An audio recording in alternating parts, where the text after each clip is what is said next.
ಬೆಳಿಗ್ಗೆ 6 ಗಂಟೆಯಾಗಿತ್ತು. ಕಿಟಕಿಯ ಗಾಜಿಗೆ ಅಪ್ಪಳಿಸುತ್ತಿದ್ದ ಮಳೆಯ ಹನಿಗಳು ಮತ್ತು ಮೊಬೈಲ್ ಅಲಾರಾಂನ ಶಬ್ದಕ್ಕೆ ರಾಧಿಕಾಳಿಗೆ ಎಚ್ಚರವಾಯಿತು. ಅವಳು ಕಣ್ಣು ತೆರೆದು ಕ್ಷಣಕಾಲ ಚಾವಣಿಯ ಕಡೆಗೆ ಶೂನ್ಯ ದೃಷ್ಟಿಯಿಂದ ನೋಡುತ್ತಾ ಉಳಿದಳು. ಹಳೆಯ ತುಕ್ಕು ಹಿಡಿದ ಫ್ಯಾನ್ನ ಕರ್ಕರ್ ಶಬ್ದ ಆ ಖಾಲಿ ಮನೆಯಲ್ಲಿ ಪ್ರತಿಧ್ವನಿಸುತ್ತಿತ್ತು. ಇದು ಅವಳ ಹೊಸ ಮನೆಯಾಗಿತ್ತು.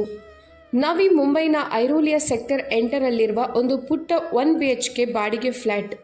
ಹಾಸಿಗೆಯಿಂದ ಏಳುವಾಗ ಅವಳ ಮೈಯಲ್ಲಿ ಒಂದು ರೀತಿಯ ಮೌನ ಅಥವಾ ಶೂನ್ಯತೆ ಇತ್ತು. ಅದು ಕಳೆದ ಕೆಲವು ತಿಂಗಳುಗಳಿಂದ ಅವಳ ಒಡನಾಡಿಯಾಗಿತ್ತು. ಮಂಚದ ಪಕ್ಕದಲ್ಲಿರುವ ಖಾಲಿ ಜಾಗವು ಅವಳೀಗ ಒಬ್ಬಂಟಿ ಎಂಬುದನ್ನು ಪ್ರತಿದಿನ ಬೆಳಗ್ಗೆ ನೆನಪಿಸುತ್ತಿತ್ತು. ರಾಧಿಕಾ ಪಾಟೀಲ್, ವಯಸ್ಸು 35 ವರ್ಷ. 12 ವರ್ಷಗಳ ಸುಖಿ ಸಂಸಾರವೆಂದು ಮೇಲ್ನೋಟಕ್ಕೆ ಕಂಡರೂ ಒಳಗಿನಿಂದ ಅದು ಶಿಥಿಲವಾಗಿತ್ತು. ಗಂಡನ ಸತತ ಮಾನಸಿಕ ಕಿರುಕುಳ, ಚುಚ್ಚು ಮಾತುಗಳು ಮತ್ತು ಕೊನೆಗೆ ಸಂಭವಿಸಿದ ವಿಚ್ಛೇದನ, ಕೋರ್ಟಿನ ಅಲೆದಾಟ, ವಕೀಲರ ತಾರೀಖುಗಳು ಮತ್ತು ಸಂಬಂಧಗಳಲ್ಲಾದ ಸಂಕಷ್ಟ, ಇವೆಲ್ಲದರ ನಡುವೆ ರಾಧಿಕಾ ಒಳಗಿನಿಂದ ಸಂಪೂರ್ಣವಾಗಿ ಒಡೆದು ಹೋಗಿದ್ದಳು. ಯಾವ ಮನೆಯಲ್ಲಿ ಅವಳು ತನ್ನ ಇಡೀ ಜೀವನವನ್ನು ಕಳೆದಿದ್ದಳೋ ಆ ಮನೆ ಒಂದೇ ಕ್ಷಣದಲ್ಲಿ ಪರಕೀಯವಾಗಿತ್ತು. ಯಾವುದನ್ನು ಪಡೆದುಕೊಳ್ಳದೆ ಕೇವಲ ತನ್ನ ಸ್ವಾಭಿಮಾನವನ್ನು ಎದೆಯಲ್ಲಿಟ್ಟುಕೊಂಡು ಅವಳು ಆ ಮನೆಯಿಂದ ಹೊರಬಂದಿದ್ದಳು. ಐರೋಲಿಯ ಆ ಪುಟ್ಟ ಮನೆಯಲ್ಲಿ ಅವಳು ತನ್ನ ಬದುಕನ್ನು ಮತ್ತೆ ಕಟ್ಟಿಕೊಳ್ಳಲು ಆರಂಭಿಸಿದ್ದಳು. ಹಾಲ್ನಲ್ಲಿ ಇನ್ನೂ ತೆರೆಯದ 2-3 ಬಾಕ್ಸ್ಗಳು ಬಿದ್ದಿದ್ದವು. ಅವು ಅವಳ ವಿಸ್ತಾರವಿಲ್ಲದ ಜೀವನದಂತೆಯೇ ಕಾಣುತ್ತಿದ್ದವು. ಕಿಚನ್ಗೆ ಹೋಗಿ ಅವಳು ಗ್ಯಾಸ್ ಹಚ್ಚಿದಳು. ಚಹಾದ ಕುದಿಯುವ ನೀರನ್ನು ನೋಡುವಾಗ ಅವಳ ಕಣ್ಣುಗಳಲ್ಲಿ ನೀರು ತುಂಬಿ ಬಂತು. ಆದರೆ ಅವಳು ತಕ್ಷಣ ಕಣ್ಣುಗಳನ್ನು ಒರೆಸಿಕೊಂಡಳು. ಇಲ್ಲ ರಾಧಿಕಾ, ಇನ್ನು ಮುಂದೆ ಅಳಬಾರ್ದು. ನಿನ್ನ ಕಾಲ ಮೇಲೆ ನೀನು ನಿಲ್ಲಬೇಕು ಎಂದು ಅವಳು ತನಗೆ ಹೇಳಿಕೊಂಡಳು. ಬ್ಯಾಂಕ್ ಬ್ಯಾಲೆನ್ಸ್ ವೇಗವಾಗಿ ಕಡಿಮೆಯಾಗುತ್ತಿತ್ತು. ಮನೆ ಬಾಡಿಗೆ, ಲೈಟ್ ಬಿಲ್ ಮತ್ತು ಸ್ವಂತ ಖರ್ಚುಗಳನ್ನು ನಿಭಾಯಿಸಲು ಅವಳಿಗೆ ಕೆಲಸದ ಅತ್ಯಂತ ಅವಶ್ಯಕತೆ ಇತ್ತು. ಅದೃಷ್ಟವಶಾತ್ 15 ದಿನಗಳ ಹಿಂದೆಯೇ ಅವಳಿಗೆ CBD ಬೇಲಾಪುರದ ಒಂದು ಕಂಪನಿಯಲ್ಲಿ ಕೆಲಸ ಸಿಕ್ಕಿತ್ತು. ಶ್ರೀ ಸಮರ್ಥ ಲಾಜಿಸ್ಟಿಕ್ ಆ್ಯಂಡ್ ಕನ್ಸಲ್ಟೆನ್ಸಿ. ಹೆಸರಿಗೆ ಲಾಜಿಸ್ಟಿಕ್ಸ್ ಮತ್ತು ಕನ್ಸಲ್ಟೆನ್ಸಿ ಎಂದಿದ್ದರೂ ಒಂದು ದೊಡ್ಡ ಕಮರ್ಷಿಯಲ್ ಕಾಂಪ್ಲೆಕ್ಸ್ನಲ್ಲಿ 2-3 ಕ್ಯಾಬಿನ್ಗಳಿದ್ದ ಒಂದು ಸಣ್ಣ ಕಂಪನಿಯದು. ಅಲ್ಲಿ ಅವಳು ಅಕೌಂಟೆಂಟ್ ಆಗಿ ಕೆಲಸಕ್ಕೆ ಸೇರಿಕೊಂಡಿದ್ದಳು. ಸಂಬಳ ಬಹಳ ದೊಡ್ಡದೇನಲ್ಲದಿದ್ದರೂ ಈ ಸಂಕಷ್ಟದ ಸಮಯದಲ್ಲಿ ಅದವಳಿಗೆ ಬದುಕಿನ ದೊಡ್ಡ ಆಧಾರವಾಗಿತ್ತು. ಗೆಳೆಯರೇ, ರಾಧಿಕಾಳ ಜೀವನದಲ್ಲಿ ಈಗ ಎಂಥ ಭಯಂಕರ ಬಿರುಗಾಳಿ ಬರಲಿದೆ ಎಂದರೆ ಅದನ್ನು ಕೇಳಿದರೆ ನಿಮ್ಮ ಮೈ ಜುಮ್ ಎನ್ನುತ್ತದೆ. ಆದರೆ ಅದಕ್ಕೂ ಮುನ್ನ ನಿಮಗೆ ಈ ಕಥೆ ಇಷ್ಟವಾಗುತ್ತಿದ್ದರೆ ವಿಡಿಯೋವನ್ನು ಈಗಲೇ ಲೈಕ್ ಮಾಡಿ ಮತ್ತು ನಮ್ಮ ಚಾನಲನ್ನು ಸಬ್ಸ್ಕ್ರೈಬ್ ಮಾಡಲು ಮರಿಬೇಡಿ. ಹಾಗೆ ನೀವು ಈ ಕಥೆಯನ್ನು ಯಾವ ಹಳ್ಳಿ ಅಥವಾ ನಗರದಿಂದ ಕೇಳುತ್ತಿದ್ದೀರಿ ಎಂಬುದನ್ನು ಕೆಳಗೆ ಕಾಮೆಂಟ್ ಮಾಡಿ ತಿಳಿಸಿ. ನನಗೆ ಓದಲು ಖಂಡಿತ ಇಷ್ಟವಾಗುತ್ತದೆ. ಬನ್ನಿ ಹಾಗಾದರೆ ನಮ್ಮ ಕಥೆಯ ಮುಂದಿನ ರೋಚಕ ಭಾಗದ ಕಡೆಗೆ ಸಾಗೋಣ. ಚಹಾ ಕುಡಿದು ಅವಳು ಜಟ್ಪಟ್ ಅಂತ ತಯಾರಾದಳು. ಛತ್ರಿ ಮತ್ತು ಡಬ್ಬಿಯನ್ನು ಪರ್ಸ್ನಲ್ಲಿ ತುರುಕಿಕೊಂಡು ಅವಳು ಮನೆಯಿಂದ ಹೊರಬಂದಳು. ಹೊರಗೆ ಮಳೆ ಎಡಬಿಡದೆ ಸುರಿಯುತ್ತಲೇ ಇತ್ತು. ನವಿ ಮುಂಬೈನ ಮಳೆಗಾಲದ ಈ ದಿನಗಳು ಮನಸ್ಸಿನಲ್ಲಿ ಒಂದು ರೀತಿಯ ತಳಮಳವನ್ನು ಉಂಟು ಮಾಡುತ್ತಿದ್ದವು. ಐರೋಲಿ ಸ್ಟೇಷನ್ ಕಡೆಗೆ ನಡೆಯುವಾಗ ರಸ್ತೆಯ ಮೇಲಿನ ಗುಂಡಿಗಳನ್ನು ತಪ್ಪಿಸುತ್ತಾ ಅವಳು ಸ್ಟೇಷನ್ ತಲುಪಿದಳು. ಐರೋಲಿಯಿಂದ ಬೇಲಾಪುರ ನಡುವಿನ ಈ ಟ್ರಾನ್ಸ್ ಹಾರ್ಬರ್ ಲೋಕಲ್ ಪ್ರಯಾಣ ಈಗ ಅವಳ ದೈನಂದಿನ ಜೀವನದ ಒಂದು ಅವಿಭಾಜ್ಯ ಅಂಗವಾಗಿತ್ತು. ಸ್ಟೇಷನ್ನಲ್ಲಿ ರೈಲಿಗಾಗಿ ಕಾಯುತ್ತಿರುವ ಜನರ ಗುಂಪು, ಪ್ಲ್ಯಾಟ್ಫಾರ್ಮ್ನಲ್ಲಿನ ಗಿಜಿಗುಟ್ಟುವ ಜನಸಂದಣಿ, ಒದ್ದೆಯಾದ ಛತ್ರಿಗಳ ಆ ಒಂದು ವಿಶಿಷ್ಟ ವಾಸನೆ ಮತ್ತು ಘೋಷಣೆ ಮಾಡುವ ಆ ಯಾಂತ್ರಿಕ ಧ್ವನಿ. ಮುಂದಿನ station Rabale, next station Rabale. Local train ಬಂದಿತು ಮತ್ತು ಜನರ ನೂಕುನುಗ್ಗಲಿನಲ್ಲಿ ಅವಳು ಹೇಗೋ ಒಳಗೆ ನುಗ್ಗಿದಳು. ಕಿಟಕಿಯ ಹತ್ತಿರ ಸೀಟು ಪಡೆಯುವುದು ಎಂದರೆ ಲೋಕಲ್ ಪ್ರಯಾಣದಲ್ಲಿ ಒಂದು ದೊಡ್ಡ ಯುದ್ಧವೇ ಸರಿ. ಅದೃಷ್ಟವಶಾತ್ ಇಂದು ಅವಳಿಗೆ ಕಿಟಕಿಯ ಸೀಟು ಸಿಕ್ಕಿತು. ಟ್ರೈನ್ ಚಲಿಸಲು ಪ್ರಾರಂಭಿಸಿತು ಮತ್ತು ಠಾಣೆ ಕ್ರೀಕ್ ಸೇತುವೆಯ ಮೇಲಿಂದ ಹೋಗುವಾಗ ಕಿಟಕಿಯಿಂದ ಬರುತ್ತಿದ್ದ ತಂಗಾಳಿ ಅವಳ ಮುಖವನ್ನು ಸ್ಪರ್ಶಿಸಿತು.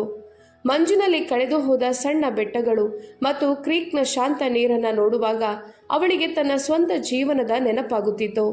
ಕೆಲವೊಮ್ಮೆ ಈ ಪ್ರಯಾಣದಲ್ಲಿ ಅವಳಿಗೆ ಇದ್ದಕ್ಕಿದ್ದಂತೆ ಅಳು ಬರುತ್ತಿತ್ತು.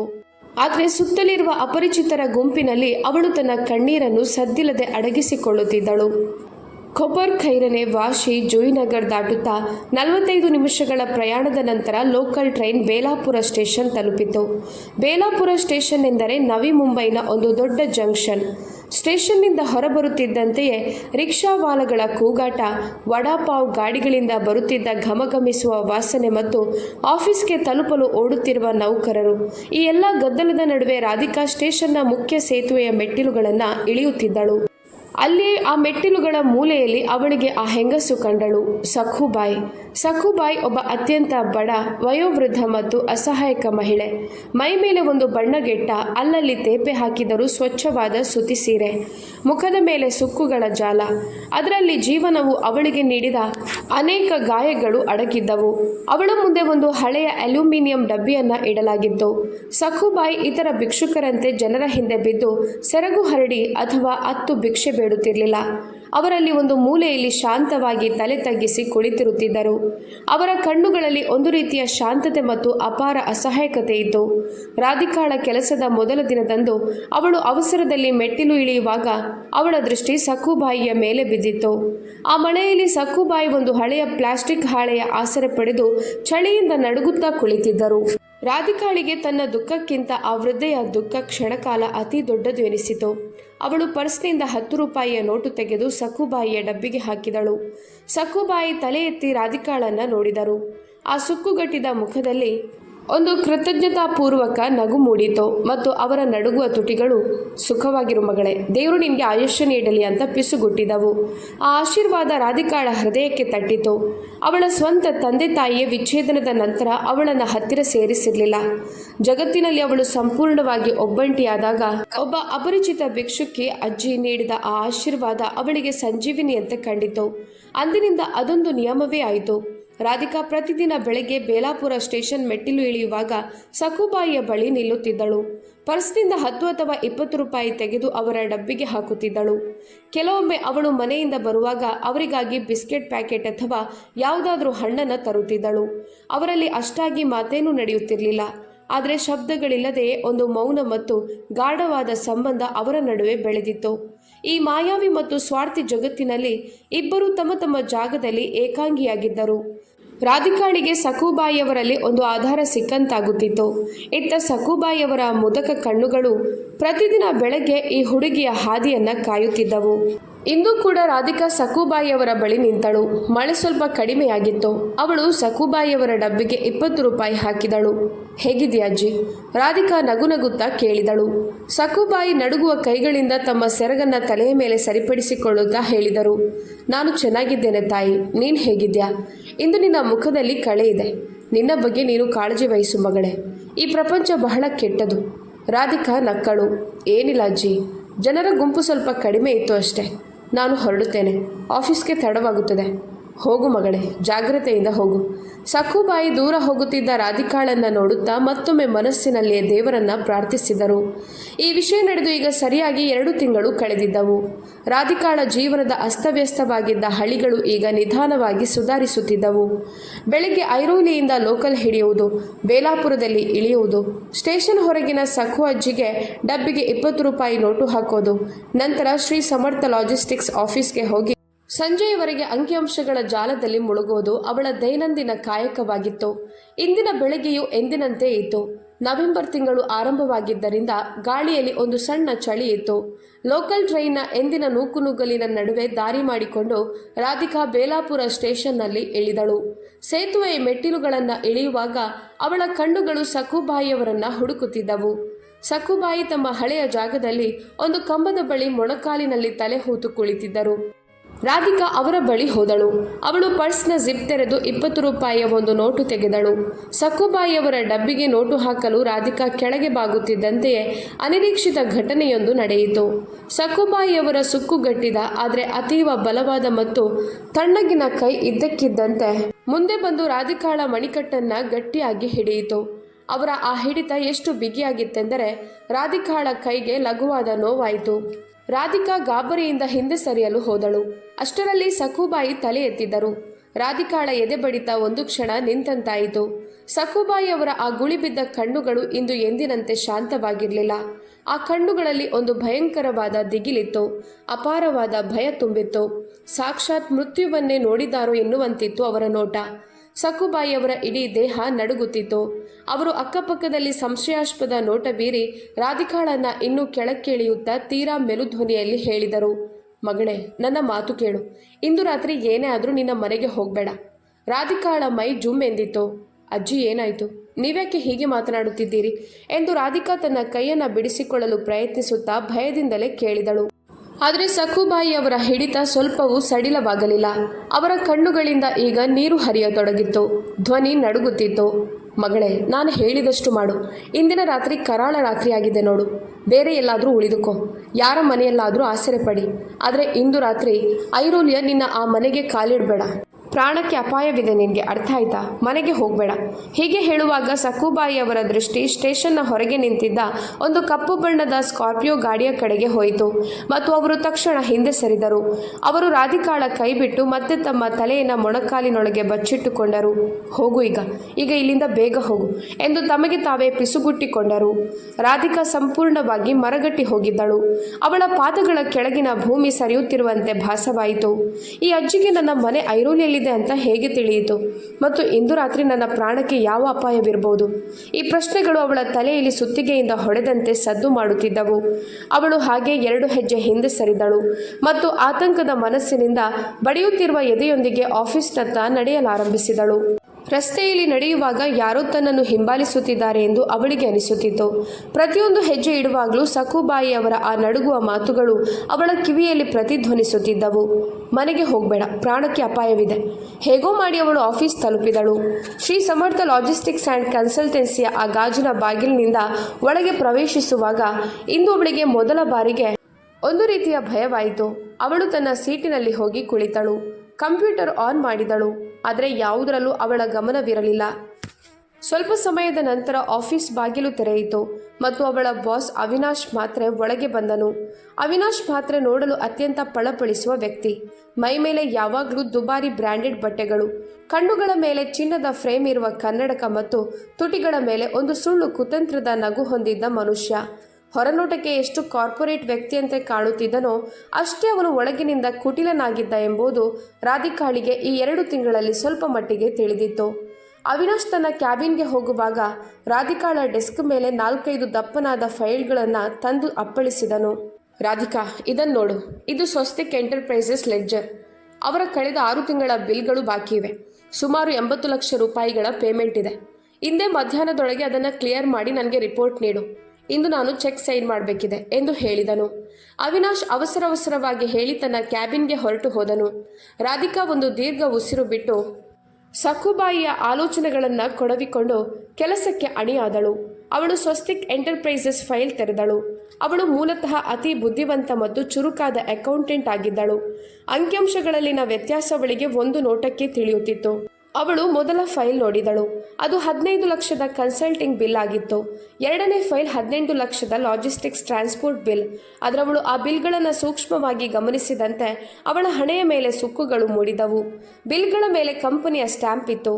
ಆದರೆ ರಿಸೀವ್ಡ್ ಬೈ ಮತ್ತು ಆಥೋರೈಸ್ಡ್ ಸಿಗ್ನೇಚರಿ ಜಾಗದಲ್ಲಿ ಯಾರ ಸಹಿಯೂ ಇರಲಿಲ್ಲ. ಒಂದು ಬಿಲ್ನ ಮೇಲೂ ಕ್ಲೈಂಟ್ನ ಸಹಿ ಇರಲಿಲ್ಲ. ಅಷ್ಟೇ ಯಾಕೆ, ಆ ಬಿಲ್ಗಳ ಜೊತೆ ಲಗತ್ತಿಸಲಾದ ಟ್ರಾನ್ಸ್ಪೋರ್ಟ್ ರಸೀದಿಗಳ ಮೇಲೆ ಯಾವುದೇ ವಾಹನದ ಸಂಖ್ಯೆ ಅಥವಾ ತಲುಪಿದ ಬಗ್ಗೆ ಸಾಕ್ಷ್ಯ ಇರಲಿಲ್ಲ. 80 ಲಕ್ಷ ರೂಪಾಯಿಗಳ ವ್ಯವಹಾರ ಮತ್ತು ಕನಿಷ್ಠ ಒಂದು ಸಹಿಯೂ ಇಲ್ಲದಿರುವುದು ಕೇವಲ ಕಾಗದದ ವ್ಯವಹಾರ ಎಂಬುದು ರಾಧಿಕಾಳಿಗೆ ತಕ್ಷಣ ಅರ್ಥವಾಯಿತು. ಸ್ವಸ್ತಿಕ್ ಎಂಟರ್ಪ್ರೈಸಸ್ ಯಾವುದೇ ನಿಜವಾದ ಕಂಪನಿ ಅಲ್ಲ. ಅದೊಂದು ಬೋಗಸ್ ಕಂಪನಿ ಮತ್ತು ಕಪ್ಪು ಹಣವನ್ನು ಬಿಳಿ ಮಾಡುವ ತಂತ್ರ ಎಂಬುದು ಅವಳಿಗೆ ಖಾತ್ರಿಯಾಯಿತು. ಇದು ಅವಳ ಕೆಲಸದ ಪ್ರಶ್ನೆಯಾಗಿತ್ತು. ನಾಳೆ ಆಡಿಟ್ ನಡೆದರೆ ಸಹಿ ನೋಡದೆ ಪೇಮೆಂಟ್ ರಿಲೀಸ್ ಮಾಡಿದ ಆರೋಪ ಅವಳ ಮೇಲೆ ಬರುತ್ತಿತ್ತು. ರಾಧಿಕಾ ಫೈಲ್ ಎತ್ತಿಕೊಂಡು ನೇರವಾಗಿ ಅವಿನಾಶ್ ಮಾತ್ರೆಯ ಕ್ಯಾಬಿನ್ಗೆ ಹೋದಳು. ಅವಳು ಬಾಗಿಲು ತಟ್ಟಿ ಒಳಗೆ ಪ್ರವೇಶಿಸಿದಳು. ಅವಿನಾಶ್ ಫೋನ್ನಲ್ಲಿ ಯಾರೊಂದಿಗೋ ತೀರಾ ಮೆರುಧ್ವನಿಯಲ್ಲಿ ಆದರೆ ಕೋಪದಿಂದ ಮಾತನಾಡುತ್ತಿದ್ದನು. ಅರೆ, ಆ ಕೆಲಸ ಹಿಂದೆ ಆಗಬೇಕು ಅಂತ ನಾನು ಹೇಳುತ್ತಿದ್ದೇನಲ್ವಾ? ಯಾವುದೇ ಸಾಕ್ಷ್ಯ ಉಳಿಬಾರ್ದು. ರಾಧಿಕಾ ಒಳಗೆ ಬಂದದ್ದನ್ನು ನೋಡಿ ಅವನು ತಕ್ಷಣ ಫೋನ್ ಕಟ್ ಮಾಡಿದನು. ಅವನ ಮುಖದಲ್ಲಿ ಒಂದು ರೀತಿಯ ಅಸ್ವಸ್ಥತೆ ಹರಡಿತು. ಏನಾಯಿತು ರಾಧಿಕಾ, ಪೇಮೆಂಟ್ ರಿಲೀಸ್ ಮಾಡಿದ್ಯಾ ಎಂದು ಅವನ ಮುಖದ ಮೇಲೆ ಸುಳ್ಳು ನಗು ತಂದು ಕೇಳಿದನು. ಸರ್, ಈ ಫೈಲ್ಗಳಲ್ಲಿ ಒಂದು ಸಮಸ್ಯೆ ಇದೆ. ರಾಧಿಕಾ ಫೈಲನ್ನು ಟೇಬಲ್ ಮೇಲೆ ಇಡುತ್ತಾ ಹೇಳಿದಳು. ಈ ಸ್ವಸ್ತಿಕ್ ಎಂಟರ್ಪ್ರೈಸಸ್ನ ಯಾವೊಂದು ಬಿಲ್ ಮೇಲೂ ಕ್ಲೈಂಟ್ ಸಹಿ ಇಲ್ಲ ಮತ್ತು ಸರಕು ವಿತರಣೆಯಾದ ಬಗ್ಗೆ ಯಾವುದೇ ಸಾಕ್ಷ್ಯಗಳಿಲ್ಲ. ಇಷ್ಟು ದೊಡ್ಡ ಮೊತ್ತದ ಪೇಮೆಂಟನ್ನು ನಾನು ಸಹಿ ಇಲ್ಲದೆ ಹೇಗೆ ಪ್ರೋಸೆಸ್ ಮಾಡಲಿ? ನಾಳೆ ಆಡಿಟ್ ಸಮಸ್ಯೆ ಬರುತ್ತದೆ. ರಾಧಿಕಾಳ ಈ ಮಾತುಗಳನ್ನು ಕೇಳುತ್ತಿದ್ದಂತೆಯೇ ಅವಿನಾಶ್ ಮುಖದ ಬಣ್ಣ ಬದಲಾಯಿತು. ಅವನ ಹಣೆಯ ಮೇಲೆ ಬೆವರಿನ ಹನಿಗಳು ಮೂಡಿದವು. ಅವನು ತನ್ನನ್ನು ತಾನು ಸಂಭಾಳಿಸಿಕೊಳ್ಳುತ್ತಾ ಕುರ್ಚಿಯಿಂದ ಸ್ವಲ್ಪ ಮುಂದೆ ಬಾಗಿದನು. ಅವನ ನೋಟ ಈಗ ಕೋಪದಿಂದ ಕೂಡಿತ್ತು. ರಾಧಿಕಾ, ನೀನಿನ್ನೂ ಹೊಸಬಳು. ಕಾರ್ಪೊರೇಟ್ ಪ್ರಪಂಚದಲ್ಲಿ ಇದೆಲ್ಲ ನಡೆಯುತ್ತದೆ. ಈ ಸ್ವಸ್ತಿಕ್ನವರು ನನ್ನ ಹಳೆಯ ಮತ್ತು ನಂಬಿಕಸ್ಥ ಕ್ಲೈಂಟ್ಗಳು. ನೀನು ಅತಿಯಾಗಿ ತಲೆ ಕೆಡಿಸಿಕೊಳ್ಬೇಡ. ನಾನು ಹೇಳುತ್ತಿದ್ದೇನಲ್ವಾ, ಪ್ರೊಸೆಸ್ ಮಾಡು ಅಂದರೆ ಮಾಡಿಬಿಡು. ಅವನ ಧ್ವನಿ ಈಗ ಸ್ವಲ್ಪ ಕಠೋರವಾಯಿತು. ಆದರೆ ಸರ್, ನನ್ನ ಅಕೌಂಟೆಂಟ್ ಐಡಿಯಿಂದ ಈ ಟ್ರಾನ್ಸಾಕ್ಷನ್ ಆಗುತ್ತದೆ. ನಾಳೆ ಏನಾದರೂ ವಿಚಾರಣೆ ನಡೆದರೆ ನಾನು ಏನು ಉತ್ತರ ನೀಡಲಿ? ನನಗೆ ಕನಿಷ್ಠ ಇದರ ಮೇಲೆ ನಿಮ್ಮ ಅನುಮೋದನೆಯ ಲಿಖಿತ ಸಹಿಯನ್ನಾದರೂ ನೀಡಿ, ರಾಧಿಕಾ ದೃಢವಾಗಿ ಹೇಳಿದಳು. ಇದನ್ನು ಕೇಳಿದ ಕೂಡಲೇ ಅವಿನಾಶ್ ಮಾತ್ರೆ ಕುರ್ಚಿಯಿಂದ ಮೇಲೆದ್ದನು. ಅವನು ಆ ಫೈಲನ್ನು ರಾಧಿಕಾಳ ಕೈಯಿಂದ ಕಿತ್ತುಕೊಂಡನು. ಅವನ ಕಣ್ಣುಗಳು ಕೆಂಪಾಗಿದ್ದವು. ನಿನಗೆ ಎಷ್ಟು ಹೇಳಿದ್ದನೋ ಅಷ್ಟು ಕೆಲಸ ಮಾಡಲು ನಿನಗೆ ಬರೋದಿಲ್ವಾ? ನಿನಗೆ ಸಂಬಳ ಯಾವುದಕ್ಕೆ ಕೊಡುತ್ತೇನೆ ನಾನು? ಅತಿಯಾದ ಜಾಣತನ ನನಗೆ ಕಲಿಸಬೇಡ. ಹೋಗು, ನಿನ್ನ ಜಾಗದಲ್ಲಿ ಹೋಗಿ ಕುಳಿತುಕೋ. ಇದನ್ನು ನಾನೇ ನೋಡಿಕೊಳ್ಳುತ್ತೇನೆ ಏನು ಮಾಡಬೇಕು ಅಂತ. ಅವನು ಅವಳ ಮೇಲೆ ಕೂಗಾಡಿದನು. ರಾಧಿಕಾ ಅಲ್ಲಿಂದ ಮೌನವಾಗಿ ಹೊರಬಂದಳು. ಅವಳ ಹೃದಯವು ಎದೆಯಿಂದ ಹೊರಬರುವಷ್ಟು ವೇಗವಾಗಿ ಬಡಿಯುತ್ತಿತ್ತು. ಈ ಕಂಪನಿಯಲ್ಲಿ ಯಾವುದೋ ಭಯಂಕರವಾದ ಮತ್ತು ಕಾನೂನುಬಾಹಿರ ಕೆಲಸ ನಡೆಯುತ್ತಿದೆ ಮತ್ತು ತಾನು ಅರಿಯದೇ ಒಬ್ಬ ತಪ್ಪು ಮನುಷ್ಯನ ವಿಷಯದಲ್ಲಿ ಕೈ ಹಾಕಿದ್ದೇನೆ ಎಂಬುದು ಅವಳಿಗೆ ಈಗ ಪಕ್ಕಾ ಖಾತ್ರಿಯಾಯಿತು. ಅವಳು ತನ್ನ ಜಾಗಕ್ಕೆ ಬಂದು ಕುಳಿತು ನೀರು ಕುಡಿಯಲು ಬಾಟಲಿಗಾಗಿ ಹುಡುಕತೊಡಗಿದಳು. ಇದ್ದಕ್ಕಿದ್ದಂತೆ ಅವಳ ಡೆಸ್ಕ್ ಮೇಲೆ ಒಂದು ದೊಡ್ಡ ನೆರಳು ಬಿತ್ತು. ಅವಳು ಮೇಲೆ ನೋಡಿದಳು. ಎದುರು ಆಫೀಸ್ ಸೆಕ್ಯೂರಿಟಿ ಗಾರ್ಡ್ ಭಿಕು ನಿಂತಿದ್ದನು. ಭಿಕು ಎನ್ನುವುದು ಹೆಸರಿಗೆ ಸೆಕ್ಯೂರಿಟಿ ಗಾರ್ಡ್ ಆಗಿದ್ದರೂ ಅವನು ನೋಡಲು ಯಾವುದೋ ಗೂಂಡನಂತಿದ್ದನು. 6.5 ಅಡಿ ಎತ್ತರ, ಗಟ್ಟಿಮುಟ್ಟಾದ ದೇಹ, ಬಾಯಲ್ಲಿ ಯಾವಾಗಲೂ ಮಾವ ಅಥವಾ ತಂಬಾಕು ಮತ್ತು ಕಣ್ಣುಗಳಲ್ಲಿ ಒಂದು ವಿಚಿತ್ರ ವಿಕೃತ ಬಯಕೆ ಹಾಗೂ ಕ್ರೂರ ಭಾವವಿತ್ತು. ಅವನು ಕಂಪನಿಯ ಗಾರ್ಡ್ಗಿಂತ ಹೆಚ್ಚಾಗಿ ಅವಿನಾಶ್ ಮಾತ್ರೆ ವೈಯಕ್ತಿಕ ಗೂಂಡನಂತೆ ಕಾಣುತ್ತಿದ್ದನು. ಏನು ಮೇಡಮ್, ಇಂದು ಬಹಳ ಕೆಲಸ ಇರುವಂತಿದೆಯಲ್ಲ? ಭಿಕು ತನ್ನ ಹಳದಿ ಹಲ್ಲುಗಳನ್ನು ತೋರಿಸುತ್ತಾ ಒಂದು ವಿಕೃತ ನಗು ಬೀರಿದನು. ರಾಧಿಕಾ ಅವನ ಕಡೆ ನೋಡದೆ ಸುಮ್ಮನೆ ತಲೆ ಅಲ್ಲಾಡಿಸಿದಳು. ಅವಳಿಗೆ ಅವನ ನೋಟದ ಬಗ್ಗೆ ಯಾವಾಗಲೂ ಅಸಹ್ಯವಿತ್ತು. ಭಿಕು ತನ್ನ 2 ಕೈಗಳನ್ನು ಅವಳ ಡೆಸ್ಕ್ ಮೇಲೆ ಇಟ್ಟು ಸ್ವಲ್ಪ ಮುಂದೆ ಬಾಗುತ್ತಾ ಅತ್ಯಂತ ಗೂಢ ಧ್ವನಿಯಲ್ಲಿ ಕೇಳಿದನು. ಮೇಡಮ್, ನೀವು ಐರೋಲಿಯಲ್ಲಿ ಇರ್ತೀರಲ್ಲ, ಅಂದರೆ ಪ್ರತಿದಿನ ಟ್ರಾನ್ಸ್ ಹಾರ್ಬರ್ ಮೂಲಕ ಓಡಾಡ್ತೀರಲ್ಲ? ರಾಧಿಕಾ ದಬಕ್ಕನೆ ದಿಗಿಲುಗೊಂಡಳು. ಹೌದು, ಯಾಕೆ? ಏನು ಕೆಲಸ ಇದೆ? ಅವಳು ತನ್ನ ಧ್ವನಿಯಲ್ಲಿ ಸ್ವಲ್ಪ ಗಡಸುತನ ತರಲು ಪ್ರಯತ್ನಿಸಿದಳು. ಏನಿಲ್ಲ ಮೇಡಮ್, ನಿನ್ನೆ ನಾನು ಒಂದು ಸಾಹೇಬ್ರ ಕೆಲಸಕ್ಕಾಗಿ ಐರೋಲಿಗೆ ಹೋಗಿದ್ದೆ, ಸೆಕ್ಟರ್ 8ರಲ್ಲಿ. ಅಲ್ಲಿ ನಿಮ್ಮನ್ನು ನೋಡಿದೆ ಅನ್ನಿಸ್ತು. ನಿಮ್ಮ ಬಿಲ್ಡಿಂಗ್ ಯಾವುದು ಮೇಡಮ್? ಅಂದರೆ ಮನೆ ನಂಬರ್? ಎಂದಾದರೂ ಏನಾದರೂ ಸಹಾಯ ಬೇಕಿದ್ರೆ ಗೊತ್ತಿರಲಿ ಅಂತ ಕೇಳ್ತಿದ್ದೇನೆ. ಭಿಕ್ಕುನ ಧ್ವನಿಯಲ್ಲಿ ಒಂದು ವಿಚಿತ್ರವಾದ ತಣ್ಣನೆಯ ಭಾವವಿತ್ತು. ಅದು ನೇರವಾಗಿ ರಾಧಿಕಾಳ ಮೂಳೆಗಳಲ್ಲಿ ನಡುಕ ಹುಟ್ಟಿಸುತ್ತಿತ್ತು. ರಾಧಿಕಾಳ ಪಾದಗಳ ಕೆಳಗಿನ ಭೂಮಿ ಮತ್ತೊಮ್ಮೆ ನಡುಗಿತು. ಬೆಳಗ್ಗೆ ಸಕುಬಾಯಿ ನೀಡಿದ ಎಚ್ಚರಿಕೆ, ಇಂದು ರಾತ್ರಿ ಮನೆಗೆ ಹೋಗಬೇಡ. ಅದರ ನಂತರ ಅವಿನಾಶ್ನ ಆ ಸಂಶಯಾಸ್ಪದ ವ್ಯವಹಾರ, ಭಿಕು ನೇರವಾಗಿ ಅವಳ ವಿಳಾಸ ಕೇಳುತ್ತಿರೋದು, ಇವೆಲ್ಲವೂ ಕೇವಲ ಕಾಕತಾಳೀಯ ಖಂಡಿತವಾಗಿರಲಿಲ್ಲ. ನನ್ನ ಮನೆ ಸ್ಟೇಷನ್ ಹತ್ತಿರವೇ ಇದೆ ಮತ್ತು ನನಗೆ ನಿನ್ನ ಯಾವುದೇ ಸಹಾಯದ ಅಗತ್ಯವಿಲ್ಲ. ನೀನು ನಿನ್ನ ಕೆಲಸ ಮಾಡು ಎಂದು ರಾಧಿಕಾ ಫೈಲ್ನಲ್ಲಿ ತಲೆ ಹೊತ್ತು ಉತ್ತರಿಸಿದಳು. ಭಿಕು ಕುತಂತ್ರದಿಂದ ನಕ್ಕನು. ಸರಿ ಸರಿ ಮೇಡಮ್, ಯಾಕೆ ಅಷ್ಟೊಂದು ಕೋಪಿಸಿಕೊಳ್ತೀರಾ?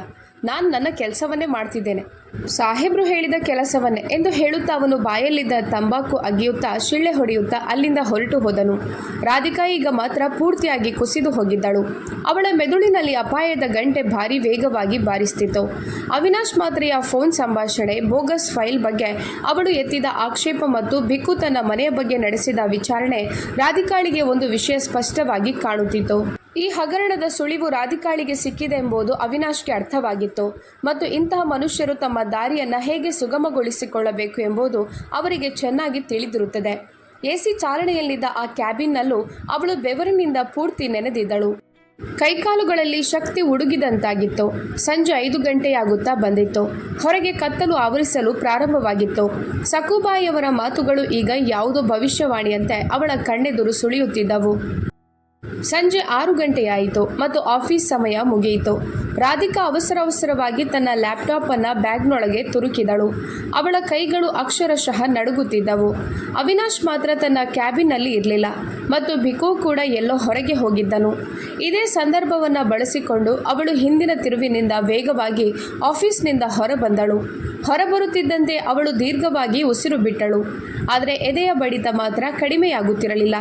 ಸಿಬಿಡಿ ಬೇಲಾಪುರದ ಆ ಗಿಜಿಗಟ್ಟುವ ರಸ್ತೆಯಲ್ಲಿ ನಡೆಯುವಾಗ ಪ್ರತಿಯೊಬ್ಬ ವ್ಯಕ್ತಿಯು ತನ್ನನ್ನು ಸಂಶಯದಿಂದಲೇ ನೋಡುತ್ತಿದ್ದಾನೆ ಎಂದು ಅವಳಿಗೆ ಅನ್ನಿಸ್ತಿತ್ತು. ಕಪ್ಪು ಮೋಡಗಳು ಕವಿದಿದ್ದವು ಮತ್ತು ಜಿನುಗು ಮಳೆ ಪ್ರಾರಂಭವಾಗಿತ್ತು. ಸ್ಟೇಷನ್ ಕಡೆಗೆ ಹೋಗುವ ರಸ್ತೆಯಲ್ಲಿ ನಡೆಯುವಾಗ ರಾಧಿಕಾಳ ಮೆದುಳಿನಲ್ಲಿ ಆಲೋಚನೆಗಳ ಬಿರುಗಾಳಿ ಎದ್ದಿತ್ತು. ಭಿಕು ನನ್ನ ವಿಳಾಸವನ್ನು ಯಾಕೆ ವಿಚಾರಿಸ್ತಿದ್ದ? ಅವಿನಾಶ್ ಸರ್ ಆ ಬೋಗಸ್ ಫೈಲ್ ವಿಷಯವಾಗಿ ನನ್ನ ಮೇಲೆ ಅಷ್ಟೊಂದು ಕೋಪದಿಂದ ಯಾಕೆ ಕೂಗಾಡಿದ್ರು? ಮತ್ತು ಎಲ್ಲಕ್ಕಿಂತ ಮುಖ್ಯವಾಗಿ ಸಕುಬಾಯಿಯವರಿಗೆ ಇದೆಲ್ಲದರ ಸುಳಿವು ಮುಂಚಿತವಾಗಿ ಹೇಗೆ ಸಿಕ್ತು? ರಾಧಿಕಾಳಿಗೆ ಏನೂ ತಿಳಿಯುತ್ತಿರಲಿಲ್ಲ. ಆದರೆ ಒಂದು ವಿಷಯ ಮಾತ್ರ ಖಚಿತವಾಗಿತ್ತು.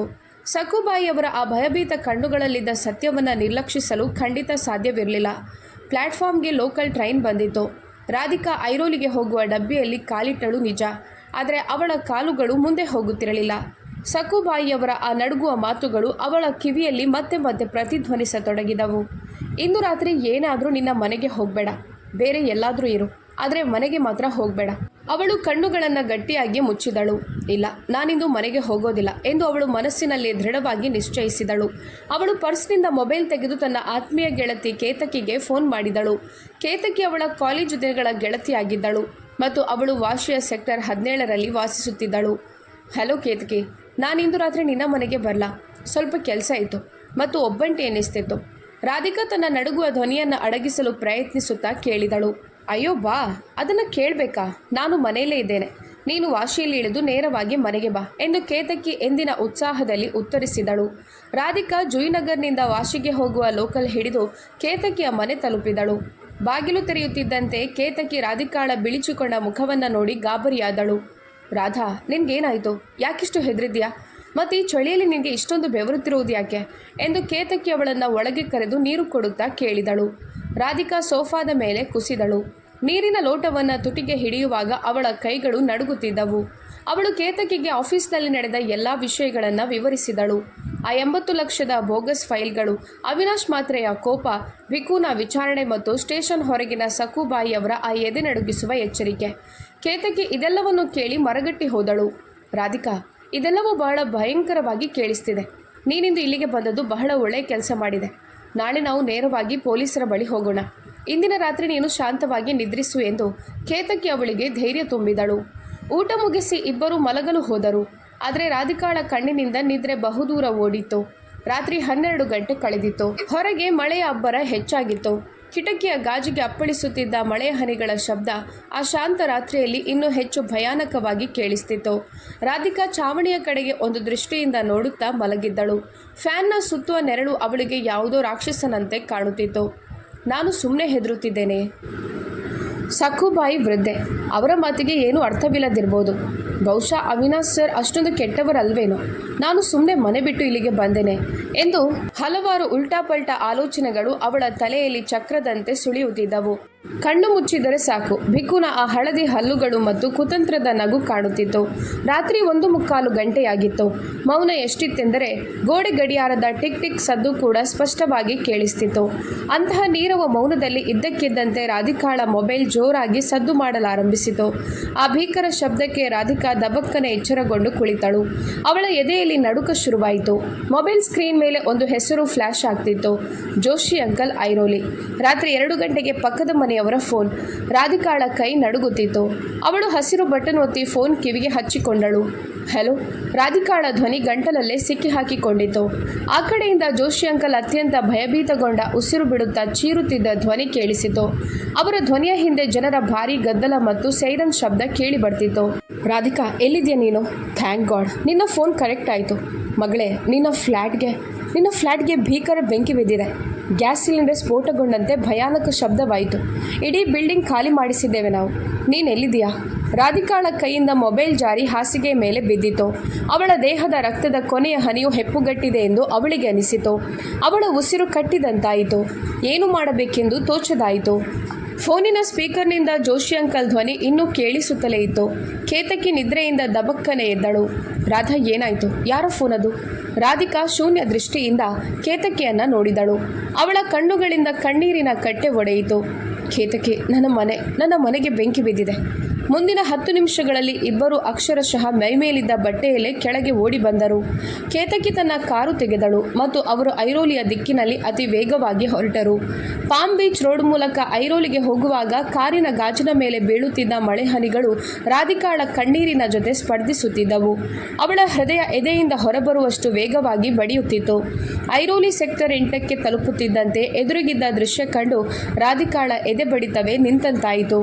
ಇಡೀ ಪರಿಸರ ಕೆಂಪು ಮತ್ತು ನೀಲಿ ದೀಪಗಳ ಬೆಳಕಿನಲ್ಲಿ ಮಿಂಚುತ್ತಿತ್ತು. ಫೈರ್ ಬ್ರಿಗೇಡ್ನ 3 ಗಾಡಿಗಳು ಬಿಲ್ಡಿಂಗ್ ಕೆಳಗೆ ನಿಂತಿದ್ದವು. ಪೊಲೀಸರ ಗಾಡಿಗಳ ಸೈರನ್ನ ಕರ್ಕಶ ಶಬ್ದ, ಜನರ ಕಿರುಚಾಟ ಮತ್ತು ಆಕಾಶಕ್ಕೆ ಚಿಮ್ಮುತ್ತಿದ್ದ ಕಪ್ಪು ಹೊಗೆಯ ಮೋಡಗಳು ಇವೆಲ್ಲವೂ ಯಾವುದೋ ಭಯಾನಕ ಕನಸಿನಂತೆ ಕಾಣುತ್ತಿದ್ದವು. ರಾಧಿಕಾ ಕಾರಿನಿಂದ ನಡುಗುವ ಕಾಲುಗಳೊಂದಿಗೆ ಹೊರಬಂದಳು. ಎದುರಿಗಿದ್ದ ಅವಳ 3 ಅಂತಸ್ತಿನ ಕಟ್ಟಡ ಹೊಗೆಯ ಮೋಡಗಳಲ್ಲಿ ಮರೆಯಾಗಿತ್ತು ಮತ್ತು 3ನೇ ಅಂತಸ್ತಿನ ಅವಳದ್ದೇ ಫ್ಲ್ಯಾಟ್ನ ಕಿಟಕಿಯಿಂದ ಬೆಂಕಿಯ ಕೆಂಪು ಜ್ವಾಲೆಗಳು ಭಯಂಕರ ವೇಗದಿಂದ ಹೊರಬರುತ್ತಿದ್ದವು.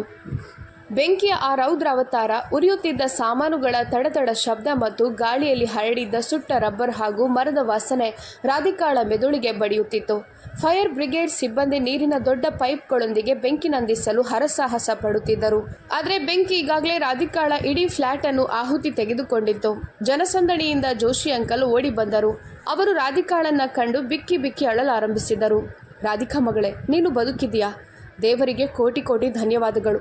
ನಾವಂತೂ ನೀನು ಒಳಗೆ ಇದೆಯಾ ಎಂದುಕೊಂಡಿದ್ದೆವು. ಅವರಿಗೆ ಮುಂದೆ ಮಾತನಾಡಲು ಸಾಧ್ಯವಾಗಲಿಲ್ಲ. ರಾಧಿಕಾಳ ದೃಷ್ಟಿ ಮಾತ್ರ ಆ ಬೆಂಕಿಯ ಜ್ವಾಲೆಗಳಿಂದ ಸರಿಯುತ್ತಿರಲಿಲ್ಲ. ಅವಳ ಮನಸ್ಸಿನಲ್ಲಿ ವೇದನೆಯಂತಹ ಒಂದು ಬಿರುಗಾಳಿ ಎದ್ದಿತ್ತು. ಅದಕ್ಕೆ ಶಬ್ದಗಳೇ ಇರಲಿಲ್ಲ.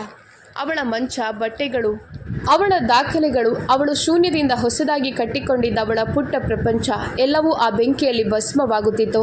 ಅವಳ ಬದುಕಿನ ಅಲ್ಪ ಸ್ವಲ್ಪ ಉಳಿತಾಯವೆಲ್ಲ ಬೂದಿಯ ರೂಪದಲ್ಲಿ ಗಾಳಿಯಲ್ಲಿ ಹಾರುತ್ತಿತ್ತು. ಆದರೆ ಇದ್ದಕ್ಕಿದ್ದಂತೆ ಆ ದುಃಖ ಮತ್ತು ಆಕ್ರೋಶದ ಅಲೆಯ ನಡುವೆ ರಾಧಿಕಾಳ ಮೆದುಳಿನಲ್ಲಿ ಒಂದು ಭಯಾನಕ ಆಲೋಚನೆ ಮಿಂಚಿನಂತೆ ಹಾದು ಹೋಯಿತು. ಅವಳು ತನ್ನ ಬಲಗೈ ಮಣಿಕಟ್ಟಿನ ಕಡೆಗೆ ನೋಡಿದಳು. ಎಲ್ಲಿ ಇಂದು ಬೆಳಗ್ಗೆ ಸಖುಬಾಯಿ ಗಟ್ಟಿಯಾಗಿ ಹಿಡಿದಿದ್ದರೋ ಅಲ್ಲಿ. ಅವಳಿಗೆ ಈಗ ಅರ್ಥವಾಯಿತು. ಈ ಬೆಂಕಿ ಆಕಸ್ಮಿಕವಲ್ಲ. ರಾತ್ರಿ ಇದ್ದಕ್ಕಿದ್ದಂತೆ ಅವಳದ್ದೇ ಫ್ಲ್ಯಾಟ್ನಲ್ಲಿ ಸ್ಫೋಟ ಸಂಭವಿಸುವುದು ಮತ್ತು ಇಡೀ ಮನೆ ಸುಟ್ಟು ಕರಕಲಾಗುವುದು ಕೇವಲ ಕಾಕತಾಳೀಯ ಹೇಗೆ ತಾನೇ ಆಗಲು ಸಾಧ್ಯ? ಅವಿನಾಶ್ ಮಾತ್ರೆಗೆ ತನ್ನ ಕರಾಳ ಕೃತ್ಯದ ಸುಳಿವು ರಾಧಿಕಾಳಿಗೆ ಸಿಕ್ಕಿದೆ ಎಂಬುದು ತಿಳಿದಿತ್ತು ಮತ್ತು ಅವಳು ಪೊಲೀಸರ ಬಳಿ ಹೋಗಬಹುದು ಎಂಬ ಭಯ ಅವನಿಗಿತ್ತು. ಅದಕ್ಕಾಗಿಯೇ ಸಾಕ್ಷ್ಯಗಳನ್ನು ನಾಶಪಡಿಸಲು ಮತ್ತು ಅವಳನ್ನು ಶಾಶ್ವತವಾಗಿ ಮುಗಿಸಲು ಅವನಿದನ್ನು ಮಾಡಿಸಿದ್ದನು. ಭಿಕು ವಿಳಾಸ ಕೇಳಿದ್ದು ಇದಕ್ಕಾಗಿ ಆಗಿತ್ತು. ಒಂದು ವೇಳೆ ಇಂದು ಬೆಳಗ್ಗೆ ಸಖುಬಾಯಿ ಅವಳ ಕೈ ಹಿಡಿದು ಆ ಎಚ್ಚರಿಕೆ ನೀಡದಿದ್ದರೆ, ಒಂದು ವೇಳೆ ಅವಳು ಎಂದಿನಂತೆ ಆ ಫ್ಲ್ಯಾಟ್ನಲ್ಲಿ ಬಂದು ಮಲಗಿದ್ದರೆ, ಈ ಕ್ಷಣದಲ್ಲಿ ಅವಳು ಆ ಮಂಚದ ಮೇಲೆ ಸುಟ್ಟು ಕರಕಲಾಗಿರುತ್ತಿದ್ದಳು. ಈ ಆಲೋಚನೆ ಬರುತ್ತಿದ್ದಂತೆಯೇ ರಾಧಿಕಾಳ ದೇಹದಲ್ಲಿ ಒಂದು ಭಯಾನಕ ನಡುಕ ಹಾದು ಹೋಯಿತು. ಸಾವು ಅವಳನ್ನು ಎಷ್ಟು ಹತ್ತಿರದಿಂದ ಹಾದು ಹೋಗಿತ್ತೆಂದರೆ ಅವಳಿಗೆ ಸಾಕ್ಷಾತ್ ಮೃತ್ಯುವಿನ ಆ ಕಪ್ಪು ಮುಖ ಬೆಂಕಿಯ ಜ್ವಾಲೆಗಳಲ್ಲಿ ಕಾಣಿಸುತ್ತಿತ್ತು. ಸಖುಬಾಯಿ ಎಂಬ ಆ ವೃದ್ಧ ಭಿಕ್ಷುಕಿ ಅಜ್ಜಿ ಇಂದು ಅವಳ ಪ್ರಾಣ ಉಳಿಸಿದ್ದರು. ರಾತ್ರಿ ಹಗಲು ದುಡಿದು ಕಟ್ಟಿದ ಸಂಸಾರ ಮೊದಲೇ ಮುರಿದು ಬಿದ್ದಿತ್ತು. ಈಗ ಸ್ವಂತ ಕಾಲ ಮೇಲೆ ನಿಲ್ಲಲು ಕಟ್ಟಿಕೊಂಡಿದ್ದ ಆ ಪುಟ್ಟ ಗೂಡನ್ನು ಸಹ ಒಬ್ಬ ಕ್ರೂರ ಮನುಷ್ಯ ಸುಟ್ಟು ಭಸ್ಮ ಮಾಡಿದ್ದನು. ಸರ್ವಸ್ವವನ್ನು ಕಳೆದುಕೊಂಡ ಅರಿವು ಮತ್ತು ಮೃತ್ಯುವಿನ ದವಡೆಯಿಂದ ಮರಳಿ ಬಂದ ಆಘಾತ, ಈ 2 ವಿಷಯಗಳ ಭಾರವನ್ನು ತಡೆದುಕೊಳ್ಳಲು ರಾಧಾಳಿಗೆ ಸಾಧ್ಯವಾಗಲಿಲ್ಲ. ಅವಳ ಕಾಲುಗಳು ನಡುಗಿದವು ಮತ್ತು ಅವಳು ಅಲ್ಲಿಯ ಆ ಸುರಿಯುವ ಮಳೆಯಲ್ಲಿ ಮೊಣಕಾಲೂರಿ ಕುಸಿದು ಬಿದ್ದಳು. ಆಕಾಶದ ಕಡೆಗೆ ನೋಡಿ ಅವಳು ಎಂತಹ ಆರ್ತನಾದ ಮಾಡಿದಳೆಂದರೆ ಆ ಶಬ್ದ ಫೈರ್ ಬ್ರಿಗೇಡ್ನ ಸೈರನ್ಗಳಿಗಿಂತಲೂ ಹೆಚ್ಚು ತೀಕ್ಷ್ಣವಾಗಿತ್ತು. ಕೇತಕಿ ಅವಳನ್ನು ಗಟ್ಟಿಯಾಗಿ ತಬ್ಬಿ ಹಿಡಿದಿದ್ದಳು. ಆದರೆ ರಾಧಿಕಾಳ ಕಣ್ಣೀರು ಆ ಬೆಂಕಿಯ ಜ್ವಾಲೆಗಳಂತೆ ನಿಲ್ಲುವ ಹೆಸರನ್ನೇ ಎತ್ತುತ್ತಿರಲಿಲ್ಲ. ಈಗ ಅವಳ ಬಳಿ ಏನೂ ಉಳಿದಿರಲಿಲ್ಲ. ಉಳಿದಿದ್ದು ಒಂದೇ ಒಂದು ವಿಷಯ, ಸಖುಬಾಯಿಯವರು ಉಳಿಸಿಕೊಟ್ಟ ಈ ಪ್ರಾಣ ಮತ್ತು ಅವಿನಾಶ್ ಮಾತ್ರೆಯ ಮೇಲೆ ತೀರಿಸಿಕೊಳ್ಬೇಕಾದ ಆ ಭೀಕರ ಸೇಡು. ಆ ಭಯಾನಕ ಕರಾಳ ರಾತ್ರಿ ಕಳೆದು ನವಿ ಮುಂಬೈನ ಆಕಾಶದಲ್ಲಿ ಒಂದು ಕಳೆಗುಂದಿದ ಬೆಳಕು ಮೂಡಿತು. ಮಳೆ ನಿಂತಿತ್ತು. ಆದರೆ ರಾಧಿಕಾಳ ಮನಸ್ಸಿನ ಬಿರುಗಾಳಿ ಮಾತ್ರ ಇನ್ನೂ ಶಾಂತವಾಗಿರಲಿಲ್ಲ. ರಾತ್ರಿ ತಡವಾಗಿ ಫೈರ್ ಬ್ರಿಗೇಡ್ನವರು ಬೆಂಕಿಯನ್ನು ಹತೋಟಿಗೆ ತಂದಿದ್ದರು. ಆದರೆ ಅಷ್ಟರಲ್ಲಿ ಅವಳ ಫ್ಲ್ಯಾಟ್ನಲ್ಲಿದ್ದ ಎಲ್ಲವೂ ಸುಟ್ಟು ಬೂದಿಯಾಗಿತ್ತು. ಬೆಳಗಿನ ಜಾವ ಕೇತಕಿ ರಾಧಿಕಾಳನ್ನು ಬಲವಂತವಾಗಿ ವಾಶಿಯ ತನ್ನ ಮನೆಗೆ ಕರೆದುಕೊಂಡು ಬಂದಿದ್ದಳು. ರಾಧಿಕಾ ಕೇತಕಿಯ ಮನೆಯ ಕನ್ನಡಿಯ ಮುಂದೆ ನಿಂತು ತನ್ನನ್ನು ತಾನು ನೋಡಿಕೊಂಡಳು. ಹತ್ತು ಕಣ್ಣುಗಳು ಬಾತಿದ್ದವು. ಮುಖದ ಮೇಲೆ ಮಸಿ ಮತ್ತು ದಣಿವಿತ್ತು. ಆದರೆ ನೆನ್ನೆಯವರೆಗೆ ಇದ್ದ ಆ ಹೆದರಿದ ರಾಧಿಕಾ ಈಗ ಆ ಕನ್ನಡಿಯಲ್ಲಿ ಕಾಣುತ್ತಿರಲಿಲ್ಲ. ಅಲ್ಲಿ ಈಗ ಸರ್ವಸ್ವವನ್ನು ಕಳೆದುಕೊಂಡ ಶೂನ್ಯತೆಯ ಜೊತೆಗೆ ಅನ್ಯಾಯದ ವಿರುದ್ಧ ಹೋರಾಡುವ ಪ್ರಖರ ಕಿಚ್ಚು ಹೊಂದಿರುವ ಒಬ್ಬ ಮಹಿಳೆ ನಿಂತಿದ್ದಳು. ಕೇತಕಿ. ರಾಧಿಕಾ ದೀರ್ಘ ಉಸಿರು ಬಿಟ್ಟು ಹೇಳಿದಳು, ನಾನೀಗಲೇ ಬೇಲಾಪುರ ಸ್ಟೇಷನ್ಗೆ ಹೋಗಬೇಕು, ಗಾಡಿ ತೆಗಿ. ಆದರೆ ರಾಧಾ, ಈಗ ಎಲ್ಲಿಗೆ ಹೋಗ್ತೀಯಾ? ರಾತ್ರಿಯೆಲ್ಲ ನಿದ್ರೆ ಮಾಡಿಲ್ಲ, ಏನೂ ತಿಂದಿಲ್ಲ. ಮೊದಲು ನಾವು ಪೊಲೀಸರ ಬಳಿ ಹೋಗೋಣ ಎಂದು ಕೇತಕಿ ಅವಳಿಗೆ ತಿಳಿ ಹೇಳಲು ಪ್ರಯತ್ನಿಸಿದಳು. ಪೊಲೀಸರ ಬಳಿ ಹೇಗೋ ಹೋಗುತ್ತೇವೆ, ಆದರೆ ಅದಕ್ಕೂ ಮುನ್ನ ನಾನೊಬ್ಬ ವ್ಯಕ್ತಿಯನ್ನು ಭೇಟಿಯಾಗಬೇಕು. ಅವರು ನೆನ್ನೆ ನನ್ನನ್ನು ಸಾವಿನ ದವಡೆಯಿಂದ ಎಳೆದು ತಂದಿದ್ದಾರೆ. ಸಖುಬಾಯಿ, ನನಗೆ ಸಖುಬಾಯಿಯನ್ನು ಭೇಟಿಯಾಗಬೇಕು. ರಾಧಿಕಾಳ ಧ್ವನಿ ಎಷ್ಟು ದೃಢವಾಗಿತ್ತೆಂದರೆ ಕೇತಕಿ ಮುಂದೆ ಏನೂ ಮಾತನಾಡಲಾಗಲಿಲ್ಲ. ಅವಳು ಗಾಡಿ ತೆಗೆದಳು ಮತ್ತು 20 ನಿಮಿಷಗಳಲ್ಲಿ ಅವರು ಬೇಲಾಪುರ ಸ್ಟೇಷನ್ ತಲುಪಿದರು. ಬೆಳಗಿನ ಜನಸಂದಣಿ ಆರಂಭವಾಗಿತ್ತು. ನೌಕರರು ಎಂದಿನಂತೆ ಲೋಕಲ್ ಹಿಡಿಯಲು ಓಡುತ್ತಿದ್ದರು. ರಾಧಿಕಾ ಕಾರಿನಿಂದ ಇಳಿದು ಸ್ಟೇಷನ್ ಮೆಟ್ಟಿಲುಗಳ ಕಡೆಗೆ ಓಡಿದಳು. ಅವಳ ಕಣ್ಣುಗಳು ಹುಚ್ಚರಂತೆ ಸಖುಬಾಯಿಯವರನ್ನು ಹುಡುಕುತ್ತಿದ್ದವು. ಮೆಟ್ಟಿಲುಗಳ ಒಂದು ಮೂಲೆಯಲ್ಲಿ ಎಂದಿನ ಕಂಬಕ್ಕೆ ಒರಗಿ ಸಖುಬಾಯಿ ಕುಳಿತಿದ್ದರು. ಅವರ ಮುಖ ಪೂರ್ತಿ ಕಪ್ಪಿಟ್ಟಿತ್ತು. ಬಹುಶಃ ಅವರು ರಾತ್ರಿಯೆಲ್ಲ ನಿದ್ರೆ ಮಾಡಿರಲಿಲ್ಲ ಎನ್ನಿಸ್ತಿತ್ತು. ಅವರ ದೃಷ್ಟಿ ಸ್ಟೇಷನ್ನ ಪ್ರವೇಶ ದ್ವಾರದ ಮೇಲೆಯೇ ನೆಟ್ಟಿತು.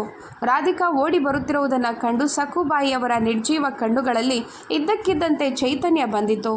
ಅವರು ನಡುಗುವ ಕಾಲುಗಳಿಂದ ಗೋಡೆಯ ಆಸರೆ ಪಡೆದು ಹೇಗೋ ಮಾಡಿ ಎದ್ದು ನಿಂತರು. ಸಖುಬಾಯಿ ಅಜ್ಜಿ. ರಾಧಿಕಾ ಅವರ ಹತ್ತಿರ ತಲುಪಿ ಆ ಭಿಕ್ಷುಕಿ ಅಜ್ಜಿಯನ್ನು ಗಟ್ಟಿಯಾಗಿ ಅಪ್ಪಿಕೊಂಡಳು.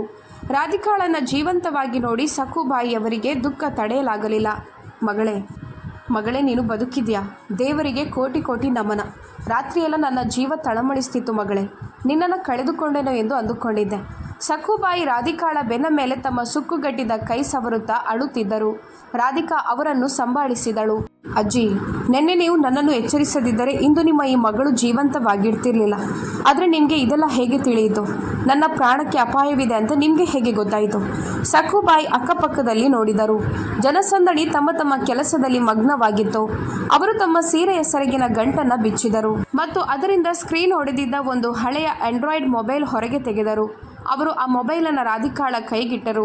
ಮಗಳೇ, ಮೊನ್ನೆ ಮಧ್ಯಾಹ್ನ ನಾನು ಇಲ್ಲಿಯೇ ಬೆಂಚಿನ ಮೇಲೆ ಕುಳಿತಿದ್ದೆ. ನಿನ್ನ ಆ ದಪ್ಪ ಶರೀರದ ಹಳದಿ ಹಲ್ಲುಗಳ ವಾಚ್ಮ್ಯಾನ್ ಫೋನ್ನಲ್ಲಿ ಮಾತನಾಡುತ್ತಾ ಇಲ್ಲಿಗೆ ಬಂದಿದ್ದ. ನಾನವನನ್ನು ಗುರುತಿಸುತ್ತೇನೆ. ಅವನು ಆಫೀಸ್ಗೆ ಹೋಗೋದು ಕಾಣಿಸುತ್ತದೆ. ಅವನು ಫೋನ್ನಲ್ಲಿ ಹೇಳ್ತಿದ್ದ, ಸಾಹೇಬ್ರೆ, ಇಂದು ರಾತ್ರಿ ಕೆಲಸ ಮುಗಿಸುತ್ತೇನೆ. ಹುಡುಗಿಯ ವಿಳಾಸ ಸಿಕ್ಕಿದೆ. ಐರೋಲಿ ಸೆಕ್ಟರ್ 8ರ ಬಿಲ್ಡಿಂಗ್ ಅದು. ಪೆಟ್ರೋಲ್ ಕ್ಯಾನ್ ತೆಗೆದುಕೊಂಡು ಹೋಗ್ತಿದ್ದೇನೆ. ಇದನ್ನು ಕೇಳಿ ನನ್ನ ಪಾದಗಳ ಕೆಳಗಿನ ಭೂಮಿ ಸರಿದಂತಾಯಿತು. ಮಗಳೇ, ನಿನ್ನ ಪ್ರಾಣ ತೆಗೆಯಲು ಯಾರೋ ಹೊಂಚು ಹಾಕಿದ್ದಾರೆ ಎಂಬುದು ನನಗೆ ಅರ್ಥ ಆಯಿತು. ಅದಕ್ಕೆ ಬೆಳಗ್ಗೆ ನಿನ್ನ ಕೈ ಹಿಡಿದು ತಡೆದಿದ್ದೆ. ಸಖುಬಾಯಿ ಉಸಿರು ಬಿಡುತ್ತಾ ವಿವರಿಸುತ್ತಿದ್ದರು. ರಾಧಿಕಾ ಆ ಹಳೆಯ ಮೊಬೈಲನ್ನು ಗಟ್ಟಿಯಾಗಿ ಹಿಡಿದುಕೊಂಡಳು. ಅವಳ ಕೈಗಳು ನಡುಗುತ್ತಿದ್ದವು. ಆದರೆ ಅಜ್ಜಿ, ಈ ಫೋಟೋಗಳು... ಕೇಳು ಮಗಳೇ, ನೀನು ಹೊರಟು ಹೋದೇನೋ ನಿಜ, ಆದರೆ ನನ್ನ ಜೀವಕ್ಕೆ ಸಮಾಧಾನವಿರಲಿಲ್ಲ. ನೀನು ನಿಜವಾಗಿಯೂ ಬೇರೆ ಕಡೆ ಹೋದೆ ಅಥವಾ ಮನೆಗೆ ಹೋದ್ಯಾ ಅಂತ ನನಗೆ ಹೇಗೆ ತಿಳಿಯುತ್ತಿತ್ತು? ಅದಕ್ಕೆ ನಾನು ಭಿಕ್ಷೆ ಬೇಡೋದನ್ನು ಬಿಟ್ಟು ರಾತ್ರಿಯ ಲೋಕಲ್ನಲ್ಲಿ ಐರೋಲಿ ತಲುಪಿದೆ. ಸೆಕ್ಟರ್ 8ಕ್ಕೆ ಹೋಗಿ ಒಂದು ಮರದ ಹಿಂದೆ ಅಡಗಿ ಕುಳಿತೆ. ಆ ಸೈತಾನರು ಬರುತ್ತಾರೆಂದು ನನಗೆ ತಿಳಿದಿತ್ತು. ಮಧ್ಯರಾತ್ರಿ ಆ ಹಳದಿ ಹಲ್ಲುಗಳ ಗೂಂಡ ಇನ್ನೊಬ್ಬನ ಜೊತೆ ಬಂದ. ಅವರ ಕೈಯಲ್ಲಿ ಪೆಟ್ರೋಲ್ನ ದೊಡ್ಡ ಕ್ಯಾನ್ಗಳಿದ್ದವು. ಮಗಳೇ, ನನ್ನ ಎದೆ ನಡುಗಿ ಹೋಯಿತು. ಈ ಮುದಿ ಜೀವ ಅವರ ಮುಂದೆ ಏನು ತಾನೇ ಮಾಡಲು ಸಾಧ್ಯ? ಆದರೆ ನನ್ನ ಈ ಫೋನ್ನಲ್ಲಿ ಕ್ಯಾಮರಾ ಇದೆ. ನಾನು ಕತ್ತಲಿನಲ್ಲಿ ಮರದ ಮರೆಯಿಂದ ಅವರು ಬರುವ ಮತ್ತು ಹೋಗುವ ಎಲ್ಲ ಫೋಟೋಗಳನ್ನು ಈ ಫೋನ್ನಲ್ಲಿ ಸೆರೆ ಹಿಡಿದಿದ್ದೇನೆ. ಮಗಳೇ, ಇದನ್ನು ನೋಡು ನೀನೆ. ಸಖುಬಾಯಿ ನಡುಗುವ ಬೆರಳುಗಳಿಂದ ಮೊಬೈಲ್ ಗ್ಯಾಲರಿ ಓಪನ್ ಮಾಡಿದರು. ರಾಧಿಕಾ ಮತ್ತು ಕೇತಕಿ ಸ್ಕ್ರೀನ್ ಕಡೆಗೆ ನೋಡಿದರು. ರಾಧಿಕಾಳ ಮೈ ಜುಮ್ ಎಂದಿತು. ಆ ಮಂಜಾದ ಆದರೆ ಸ್ಪಷ್ಟವಾಗಿ ಕಾಣುತ್ತಿದ್ದ ಫೋಟೋಗಳಲ್ಲಿ ಆಫೀಸ್ನ ಸೆಕ್ಯೂರಿಟಿ ಗಾರ್ಡ್ ಭಿಕು ಮತ್ತು ಇನ್ನೊಬ್ಬ ಅಪರಿಚಿತ ಗೂಂಡ ರಾಧಾಳ ಕಟ್ಟಡದೊಳಗೆ ನುಗ್ಗುತ್ತಿರುವುದು ಕಾಣುತ್ತಿತ್ತು. ಅವರ ಕೈಗಳಲ್ಲಿ ನೀಲಿ ಬಣ್ಣದ ಪೆಟ್ರೋಲ್ನ ದೊಡ್ಡ ಕ್ಯಾನ್ಗಳಿದ್ದವು. ಫೋಟೋದ ಕೆಳಗೆ ರಾತ್ರಿಯ 1:15 ಸಮಯ ಮತ್ತು ದಿನಾಂಕ ಸ್ಪಷ್ಟವಾಗಿ ಕಾಣುತ್ತಿತ್ತು. ಎರಡನೇ ಫೋಟೋದಲ್ಲಿ ಅವರಿಬ್ಬರು ಕಟ್ಟಡದಿಂದ ವೇಗವಾಗಿ ಹೊರಬರುತ್ತಿರುವುದು ಮತ್ತು ಅವರ ಹಿಂದೆ ಕಟ್ಟಡದಲ್ಲಿ ಬೆಂಕಿಯ ಜ್ವಾಲೆ ಎದ್ದಿರುವುದು ಕಾಣುತ್ತಿತ್ತು. ಇದು ಕೇವಲ ಸಾಕ್ಷ್ಯವಾಗಿರಲಿಲ್ಲ, ಬದಲಾಗಿ ಸಖುಬಾಯಿಯವರು ತಮ್ಮ ಪ್ರಾಣದ ಹಂಗು ತೊರೆದು ಒಬ್ಬ ಅಪರಿಚಿತ ಹುಡುಗಿಗಾಗಿ ಮೃತ್ಯುವಿನ ದವಡೆಗೆ ಹೋಗಿ ಪಡೆದುಕೊಂಡು ಬಂದ ಸಾಕ್ಷಾತ್ ನ್ಯಾಯವಾಗಿತ್ತು. ರಾಧಾ ಸಖುಬಾಯಿಯವರ ಪಾದಗಳನ್ನು ಹಿಡಿದಳು. ಅಜ್ಜಿ, ನೀವು ನನಗಾಗಿ ನಿಮ್ಮ ಪ್ರಾಣವನ್ನೇ ಅಪಾಯಕ್ಕೆ ಒಡ್ಡಿದ್ದೀರಿ. ಒಂದು ವೇಳೆ ಅವರು ನಿಮ್ಮನ್ನು ನೋಡಿದ್ದರೆ ಏನಾಗ್ತಿತ್ತು ಮಗಳೇ? ಈ ಮುದುಕಿಯನ್ನು ಕೊಂದು ಹಾಕ್ತಿದ್ರು ಅಷ್ಟೇ. ಈ ಜಗತ್ತಿನಲ್ಲಿ ನನಗಾಗಿ ಕಾಯುವವರು ಯಾರಿದ್ದಾರೆ ಹೇಳು? ಆದರೆ ನೀನು ಪ್ರತಿದಿನ ತಪ್ಪದೆ ಈ ಭಿಕ್ಷುಕಿಯ ಡಬ್ಬಿಗೆ ಹಣ ಹಾಕುತ್ತಿದೆಯಲ್ಲ, ಅದು ಕೇವಲ ಹಣವಾಗಿರಲಿಲ್ಲ, ಬದಲಾಗಿ ನಿನ್ನ ಮಮತೆಯಾಗಿತ್ತು. ಆ ಮಮತೆಗಾಗಿ ಸಾವು ಬಂದಿದ್ದರೂ ನಾನು ಸ್ವೀಕರಿಸ್ತಿದ್ದೆ. ಈಗ ನೀನು ಸಮಯ ವ್ಯರ್ಥ ಮಾಡಬೇಡ. ಈ ಮೊಬೈಲ್ ತೆಗೆದುಕೊಂಡು ನೇರವಾಗಿ ಪೊಲೀಸರ ಬಳಿ ಹೋಗು. ಆ ಸೈತಾನರನ್ನು ಬಿಡಬೇಡ ಎಂದು ಸಖುಬಾಯಿ ದೃಢವಾಗಿ ಹೇಳಿದರು. ರಾಧಾಳ ಮುಖದಲ್ಲಿದ್ದ ಅಳು ಈಗ ಸಂಪೂರ್ಣವಾಗಿ ಮಾಯವಾಗಿತ್ತು. ಅಲ್ಲಿ ಈಗ ಒಬ್ಬ ಕೆರಳಿದ ಹೆಣ್ಣು ಹುಲಿಯ ಮುಖವಿತ್ತು. ಸಖುಬಾಯಿಯವರ ಆ ಹಳೆಯ ಮೊಬೈಲನ್ನು ಕೈಯಲ್ಲಿ ಗಟ್ಟಿಯಾಗಿ ಹಿಡಿದು ಅವಳು ಕೇತಕಿಯ ಜೊತೆ ನೇರವಾಗಿ ಸಿಬಿಡಿ ಬೇಲಾಪುರ ಪೊಲೀಸ್ ಸ್ಟೇಷನ್ ಕಡೆಗೆ ಹೊರಟಳು. ಪೊಲೀಸ್ ಸ್ಟೇಷನ್ನಲ್ಲಿ ಬೆಳಗಿನ ಗಡಿಬಿಡಿ ಆರಂಭವಾಗಿತ್ತು. ಕಟಕಟ ಸದ್ದು ಮಾಡುವ ಹಳೆಯ ಟೈಪ್ರೈಟರ್ಗಳು, ಚಹಾದ ತೀಕ್ಷ್ಣ ವಾಸನೆ, ಒಂದು ಮೂಲೆಯಲ್ಲಿ ಕುಳಿತಿದ್ದ ಕೆಲವು ಅಪರಾಧಿಗಳು ಮತ್ತು ಫೈಲ್ಗಳ ರಾಶಿಯಲ್ಲಿ ತಲೆಹೂತು ಕುಳಿತಿದ್ದ ಪೊಲೀಸ್ ಹವಾಲ್ದಾರರು. ರಾಧಾ ಮತ್ತು ಕೇತಕಿ ನೇರವಾಗಿ ಡ್ಯೂಟಿ ಆಫೀಸರ್ ಟೇಬಲ್ ಬಳಿ ಹೋಗಿ ಸೀನಿಯರ್ ಇನ್ಸ್ಪೆಕ್ಟರ್ ಅವರನ್ನು ಭೇಟಿ ಮಾಡಲು ಕೇಳಿದರು. ಪ್ರಕರಣದ ಗಾಂಭೀರ್ಯವನ್ನು ಕಂಡು ಹವಾಲ್ದಾರನು ಅವರನ್ನು ಇನ್ಸ್ಪೆಕ್ಟರ್ ಸಾವಂತ್ ಅವರ ಕ್ಯಾಬಿನ್ಗೆ ಕಳುಹಿಸಿದನು. ಇನ್ಸ್ಪೆಕ್ಟರ್ ಸಾವಂತ್ ಅವರು ನವಿ ಮುಂಬೈ ಪೊಲೀಸ್ ಇಲಾಖೆಯಲ್ಲಿ ತಮ್ಮ ಕಟ್ಟುನಿಟ್ಟಿನ ಶಿಸ್ತು, ತೀಕ್ಷ್ಣ ಬುದ್ಧಿವಂತಿಕೆ ಮತ್ತು ಅಪರಾಧಿಗಳ ಮೇಲೆ ಇಟ್ಟಿರುವ ಹಿಡಿತಕ್ಕಾಗಿ ಪ್ರಸಿದ್ಧರಾಗಿದ್ದರು. ಸದೃಢ ದೇಹದಾರ್ಢ್ಯ, ಮೈಮೇಲೆ ಅಚ್ಚುಕಟ್ಟಾದ ಸಮವಸ್ತ್ರ, ಮುಖದಲ್ಲಿ ಗಾಂಭೀರ್ಯ ಮತ್ತು ಕಣ್ಣುಗಳಲ್ಲಿ ಎದುರಿಗಿರುವವರ ಮನಸ್ಸನ್ನು ಅರಿಯುವ ತೀಕ್ಷ್ಣ ನೋಟ. ಅವರು ಫೈಲ್ನಿಂದ ತಲೆ ಎತ್ತಿ ರಾಧಾಳನ್ನು ನೋಡಿದರು. ಕುಳಿತುಕೊಳ್ಳಿ, ಏನು ಸಮಸ್ಯೆ? ಇನ್ಸ್ಪೆಕ್ಟರ್ ಸಾವಂತ್ ಅವರ ಧ್ವನಿ ಶಾಂತವಾಗಿದ್ದರೂ ಬಹಳ ಚುರುಕಾಗಿತ್ತು. ರಾಧಾ ಕುರ್ಚಿಯ ಮೇಲೆ ಕುಳಿತು ದೀರ್ಘ ಉಸಿರು ಬಿಟ್ಟಳು ಮತ್ತು ನಡೆದ ಎಲ್ಲ ಘಟನೆಗಳನ್ನು ಅಕ್ಷರಶಃ ಅವರ ಮುಂದೆ ಬಿಚ್ಚಿಟ್ಟಳು. ಅವಳು ಹೊಸದಾಗಿ ಕೆಲಸಕ್ಕೆ ಸೇರಿದ ಶ್ರೀ ಸಮರ್ಥ ಲಾಜಿಸ್ಟಿಕ್ಸ್, ಅವಿನಾಶ್ ಮಾತ್ರೆ ಎಂಬ ಅವಳ ಭ್ರಷ್ಟ ಬಾಸ್, ಸ್ವಸ್ತಿಕ್ ಎಂಟರ್ಪ್ರೈಸಸ್ ಎಂಬ ಬೋಗಸ್ ಕಂಪನಿಯ 80 ಲಕ್ಷದ ಸಹಿ ಇಲ್ಲದ ಬಿಲ್ಗಳು, ಅವಳು ವ್ಯಕ್ತಪಡಿಸಿದ ವಿರೋಧ, ಭಿಕು ಎಂಬ ಗಾರ್ಡ್ ಅವಳ ವಿಳಾಸದ ಬಗ್ಗೆ ನಡೆಸಿದ ಸಂಶಯಾಸ್ಪದ ವಿಚಾರಣೆ ಮತ್ತು ಕೊನೆಗೆ ನೆನ್ನೆ ರಾತ್ರಿ ಅವಳ ಮನೆಗೆ ಬಿದ್ದ ಆ ಭಯಂಕರ ಬೆಂಕಿ. ಸಾವಂತ್ ಅವರು ಇದೆಲ್ಲವನ್ನು ಅತ್ಯಂತ ಶಾಂತವಾಗಿ ಮಧ್ಯದಲ್ಲಿ ಮಾತನಾಡದೆ ಆಲಿಸಿದರು. ಅವರ ಹಣೆಯ ಮೇಲೆ ಸುಕ್ಕುಗಳು ಮೂಡಿದವು. ಮಿಸ್ ರಾಧಾ, ನೀವು ಹೇಳುತ್ತಿರುವ ಪ್ರಕಾರ ಇದು ಕೇವಲ ಬೆಂಕಿ ಅಪಘಾತವಲ್ಲ, ಬದಲಾಗಿ ನೇರವಾದ ಮನಿ ಲಾಂಡ್ರಿಂಗ್ ಮತ್ತು ನಿಮ್ಮ ಹತ್ಯೆಯ ಪ್ರಯತ್ನವಾಗಿದೆ. ಆದರೆ ಇದೆಲ್ಲದಕ್ಕೂ ನಿಮ್ಮ ಬಳಿ ಏನಾದರೂ ಬಲವಾದ ಸಾಕ್ಷ್ಯವಿದೆಯಾ?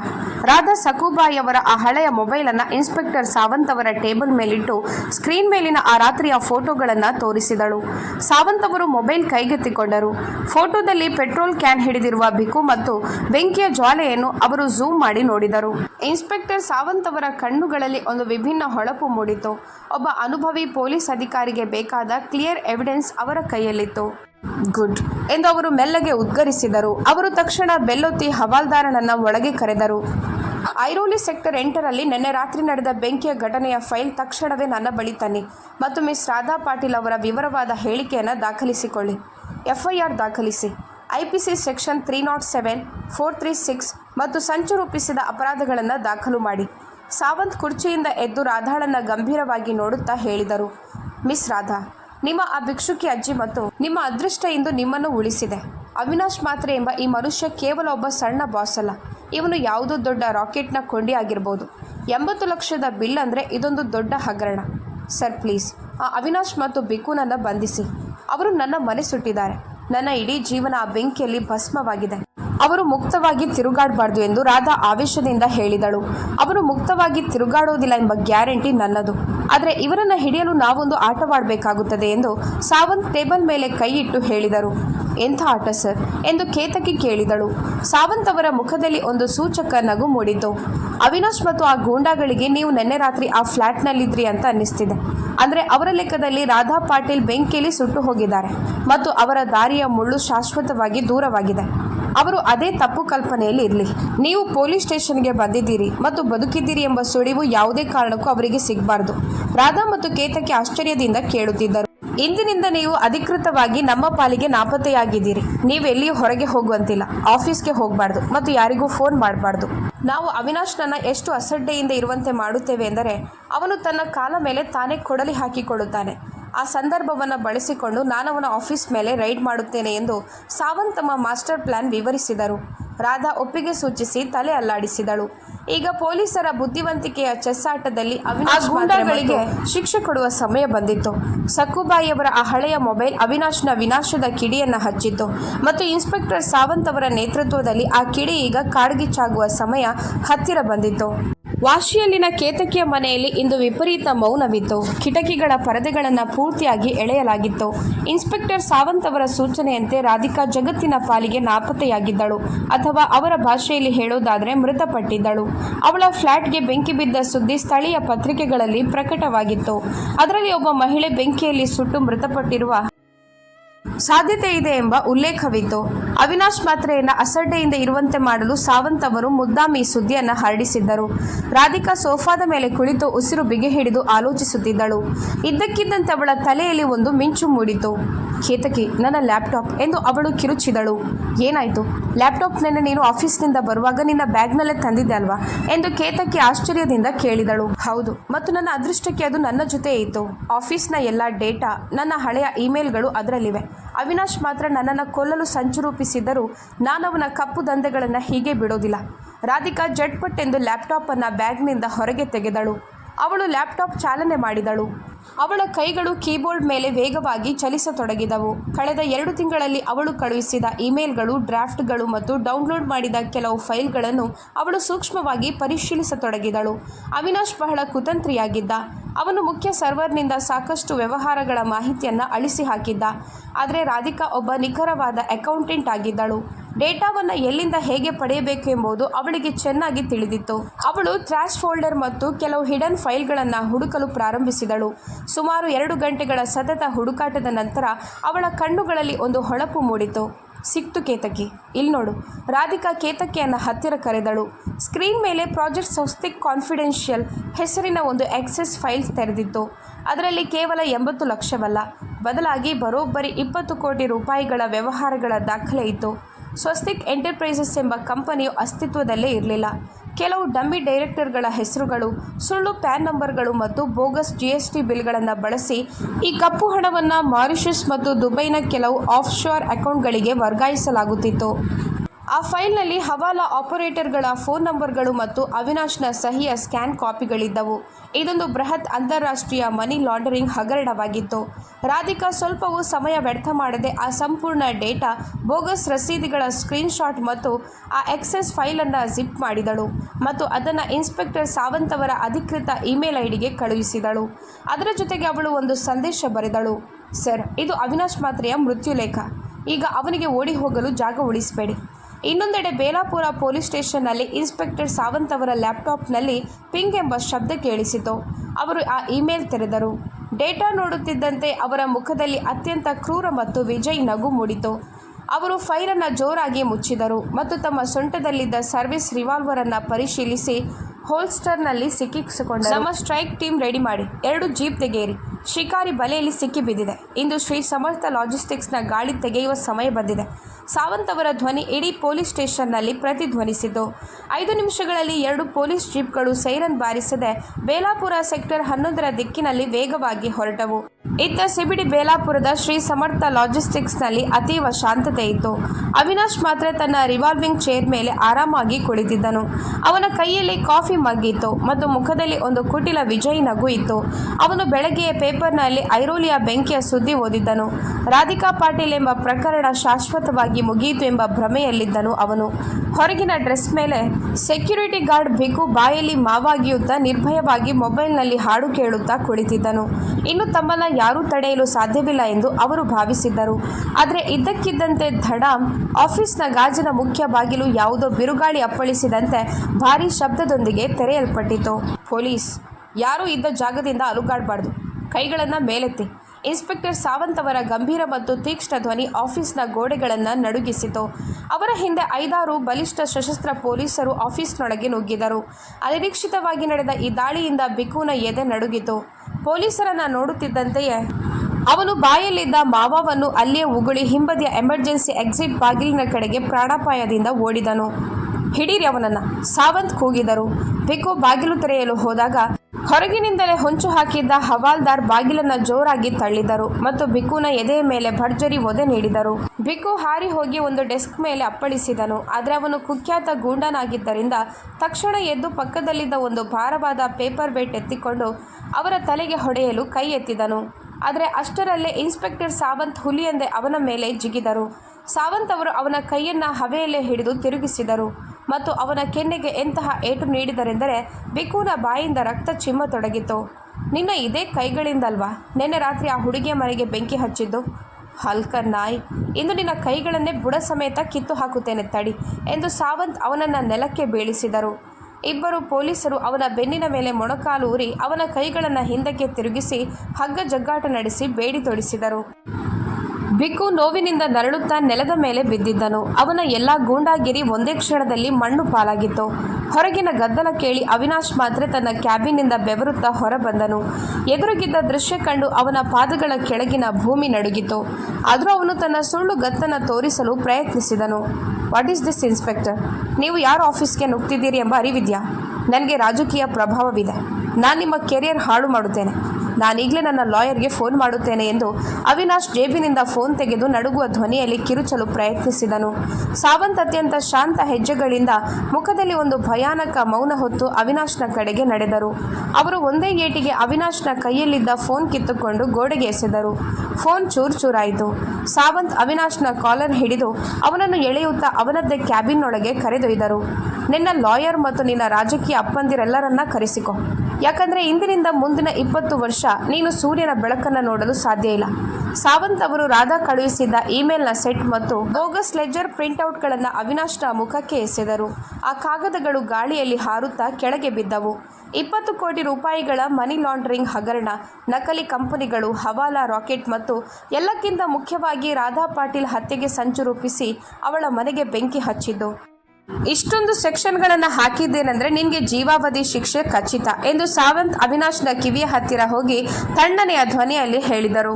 ರಾಧಾ ಪಾಟೀಲ್ ಎಂಬ ಹೆಸರು ಕೇಳುತ್ತಿದ್ದಂತೆಯೇ ಅವಿನಾಶ್ನ ಕಣ್ಣುಗಳು ಭಯದಿಂದ ಬಿಳುಚಿಕೊಂಡವು. ರಾಧಾ, ಆದರೆ ಅವಳು ನಿನ್ನೆ ರಾತ್ರಿ ಬೆಂಕಿಯಲ್ಲಿ ಎಂದು ಅವನು ಅರಿಯದೆ ಬಾಯಿ ಬಿಟ್ಟು ತನ್ನ ತಪ್ಪಿನ ಅರಿವಾಗಿ ತಕ್ಷಣ ಸುಮ್ಮನಾದನು. ಬೆಂಕಿಯಲ್ಲಿ ಸುಟ್ಟು ಸತ್ತಳು ಎಂಬ ತಪ್ಪು ಕಲ್ಪನೆಯಲ್ಲಿದೆಯಲ್ವಾ ಮೂರ್ಖ. ಯಾವ ಹುಡುಗಿನ ನೀನು ಸುಡಲು ಹೋದ್ಯೋ ಅವಳು ಜೀವಂತವಾಗಿದ್ದಾಳೆ ಮತ್ತು ಅವಳೇ ನಿನ್ನ ಈ ಸಾಮ್ರಾಜ್ಯದ ಸಮಾಧಿ ಅಗೆದಿದ್ದಾಳೆ. ಸಕುಬಾಯಿಯವರ ಒಂದು ಫೋಟೋ ಮತ್ತು ರಾಧಾಳ ಒಂದು ಕ್ಲಿಕ್ ನಿನ್ನ ಎಲ್ಲ ಸೊಕ್ಕನ್ನು ಇಳಿಸಿದೆ ಎಂದು ಸಾವಂತ್ ಹೇಳುತ್ತಿದ್ದಂತೆಯೇ ಹವಾಲ್ದಾರನು ಮುಂದೆ ಬಂದು ಅವಿನಾಶ್ನ ಕೈಗಳಿಗೆ ಬೇಡಿ ತೊಡಿಸಿದನು.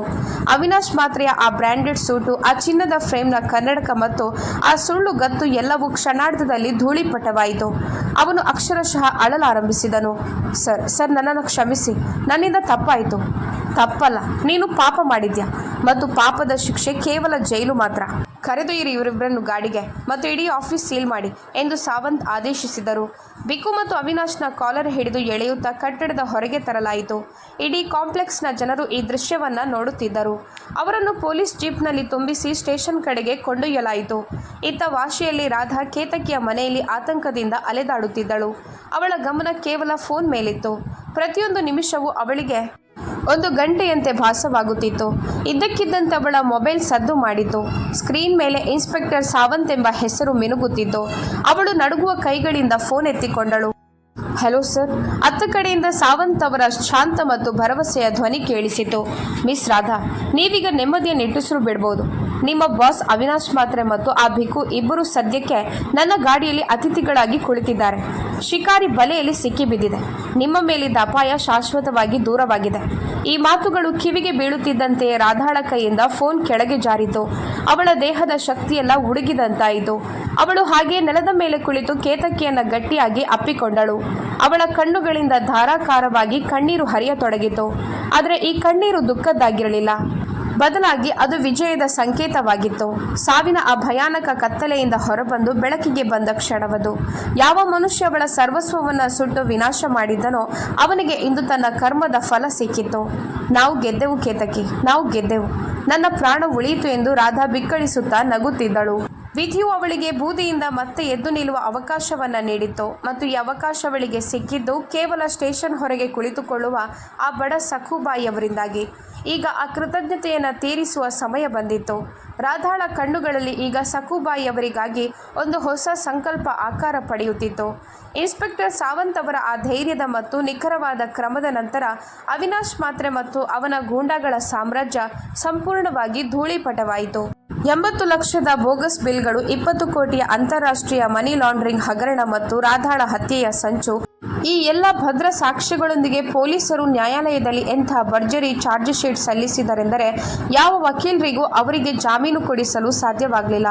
ಅವಿನಾಶ್ ಮಾತ್ರೆಯ ಕಾರ್ಪೊರೇಟ್ ಗತ್ತು ಮತ್ತು ಭಿಕ್ಕುನ ಗೂಂಡಾಗಿರಿ ನೇರವಾಗಿ ತಲೋಜಾ ಜೈಲಿನ ಕತ್ತಲು ಕೋಣೆಯಲ್ಲಿ ಅಂತ್ಯಗೊಂಡಿತು.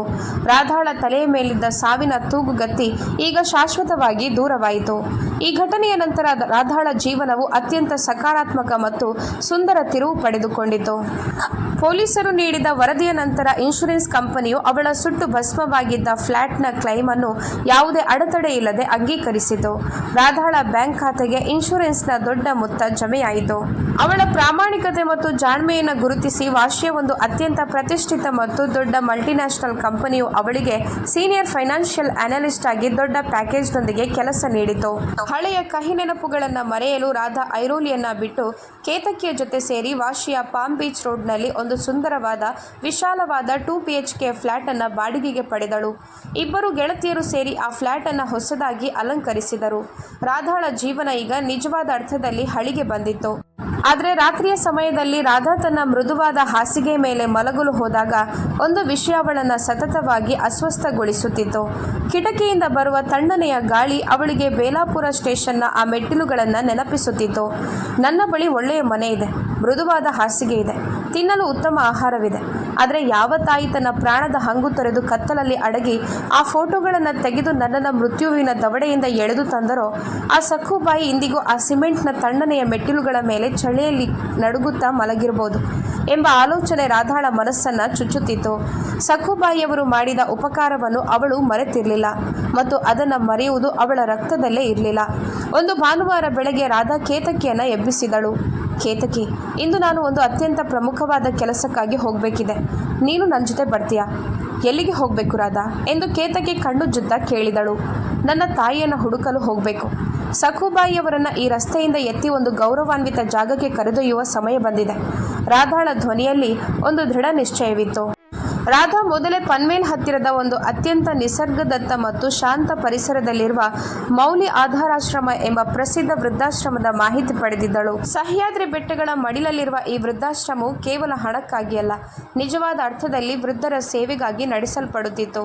ಅಲ್ಲಿ ವಿಶಾಲವಾದ ಕೊಠಡಿಗಳು, ಸ್ವಚ್ಛ ಮತ್ತು ಸಾತ್ವಿಕ ಆಹಾರ, 24 ಗಂಟೆಗಳ ವೈದ್ಯಕೀಯ ಸೇವೆ ಮತ್ತು ಸುತ್ತಲೂ ಹಸಿರು ಮರಗಿಡಗಳಿದ್ದವು. ರಾಧಾ ಅಲ್ಲಿಗೆ ಹೋಗಿ ಟ್ರಸ್ಟಿಗಳನ್ನು ಭೇಟಿಯಾಗಿ ಸಖುಬಾಯಿಯವರಿಗಾಗಿ ಒಂದು ಗಾಳಿ ಬೆಳಕಿನ ದೊಡ್ಡ ಕಿಟಕಿ ಇರುವ ಕೊಠಡಿಯ ವ್ಯವಸ್ಥೆ ಮಾಡಿದಳು. ಅವಳು ತನ್ನ ಸಂಬಳದಿಂದ ಸಖುಬಾಯಿಯವರ ವಾಸದ, ಆಹಾರದ ಮತ್ತು ಔಷಧಿಗಳ 1 ವರ್ಷದ ವೆಚ್ಚವನ್ನು ಮುಂಗಡವಾಗಿ ಜಮೆ ಮಾಡಿದಳು. ಅಲ್ಲಿಂದ ಅವಳು ನೇರವಾಗಿ ಪನ್ವೇಲ್ ಮಾರುಕಟ್ಟೆಗೆ ಹೋದಳು.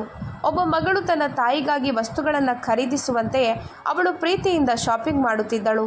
ಸಖುಬಾಯಿಯವರ ಮೈ ಮೇಲಿದ್ದ ಆ ಹರಿದು ಹೋದ ಸೀರೆ ಅವಳ ಕಣ್ಣ ಮುಂದಿತ್ತು.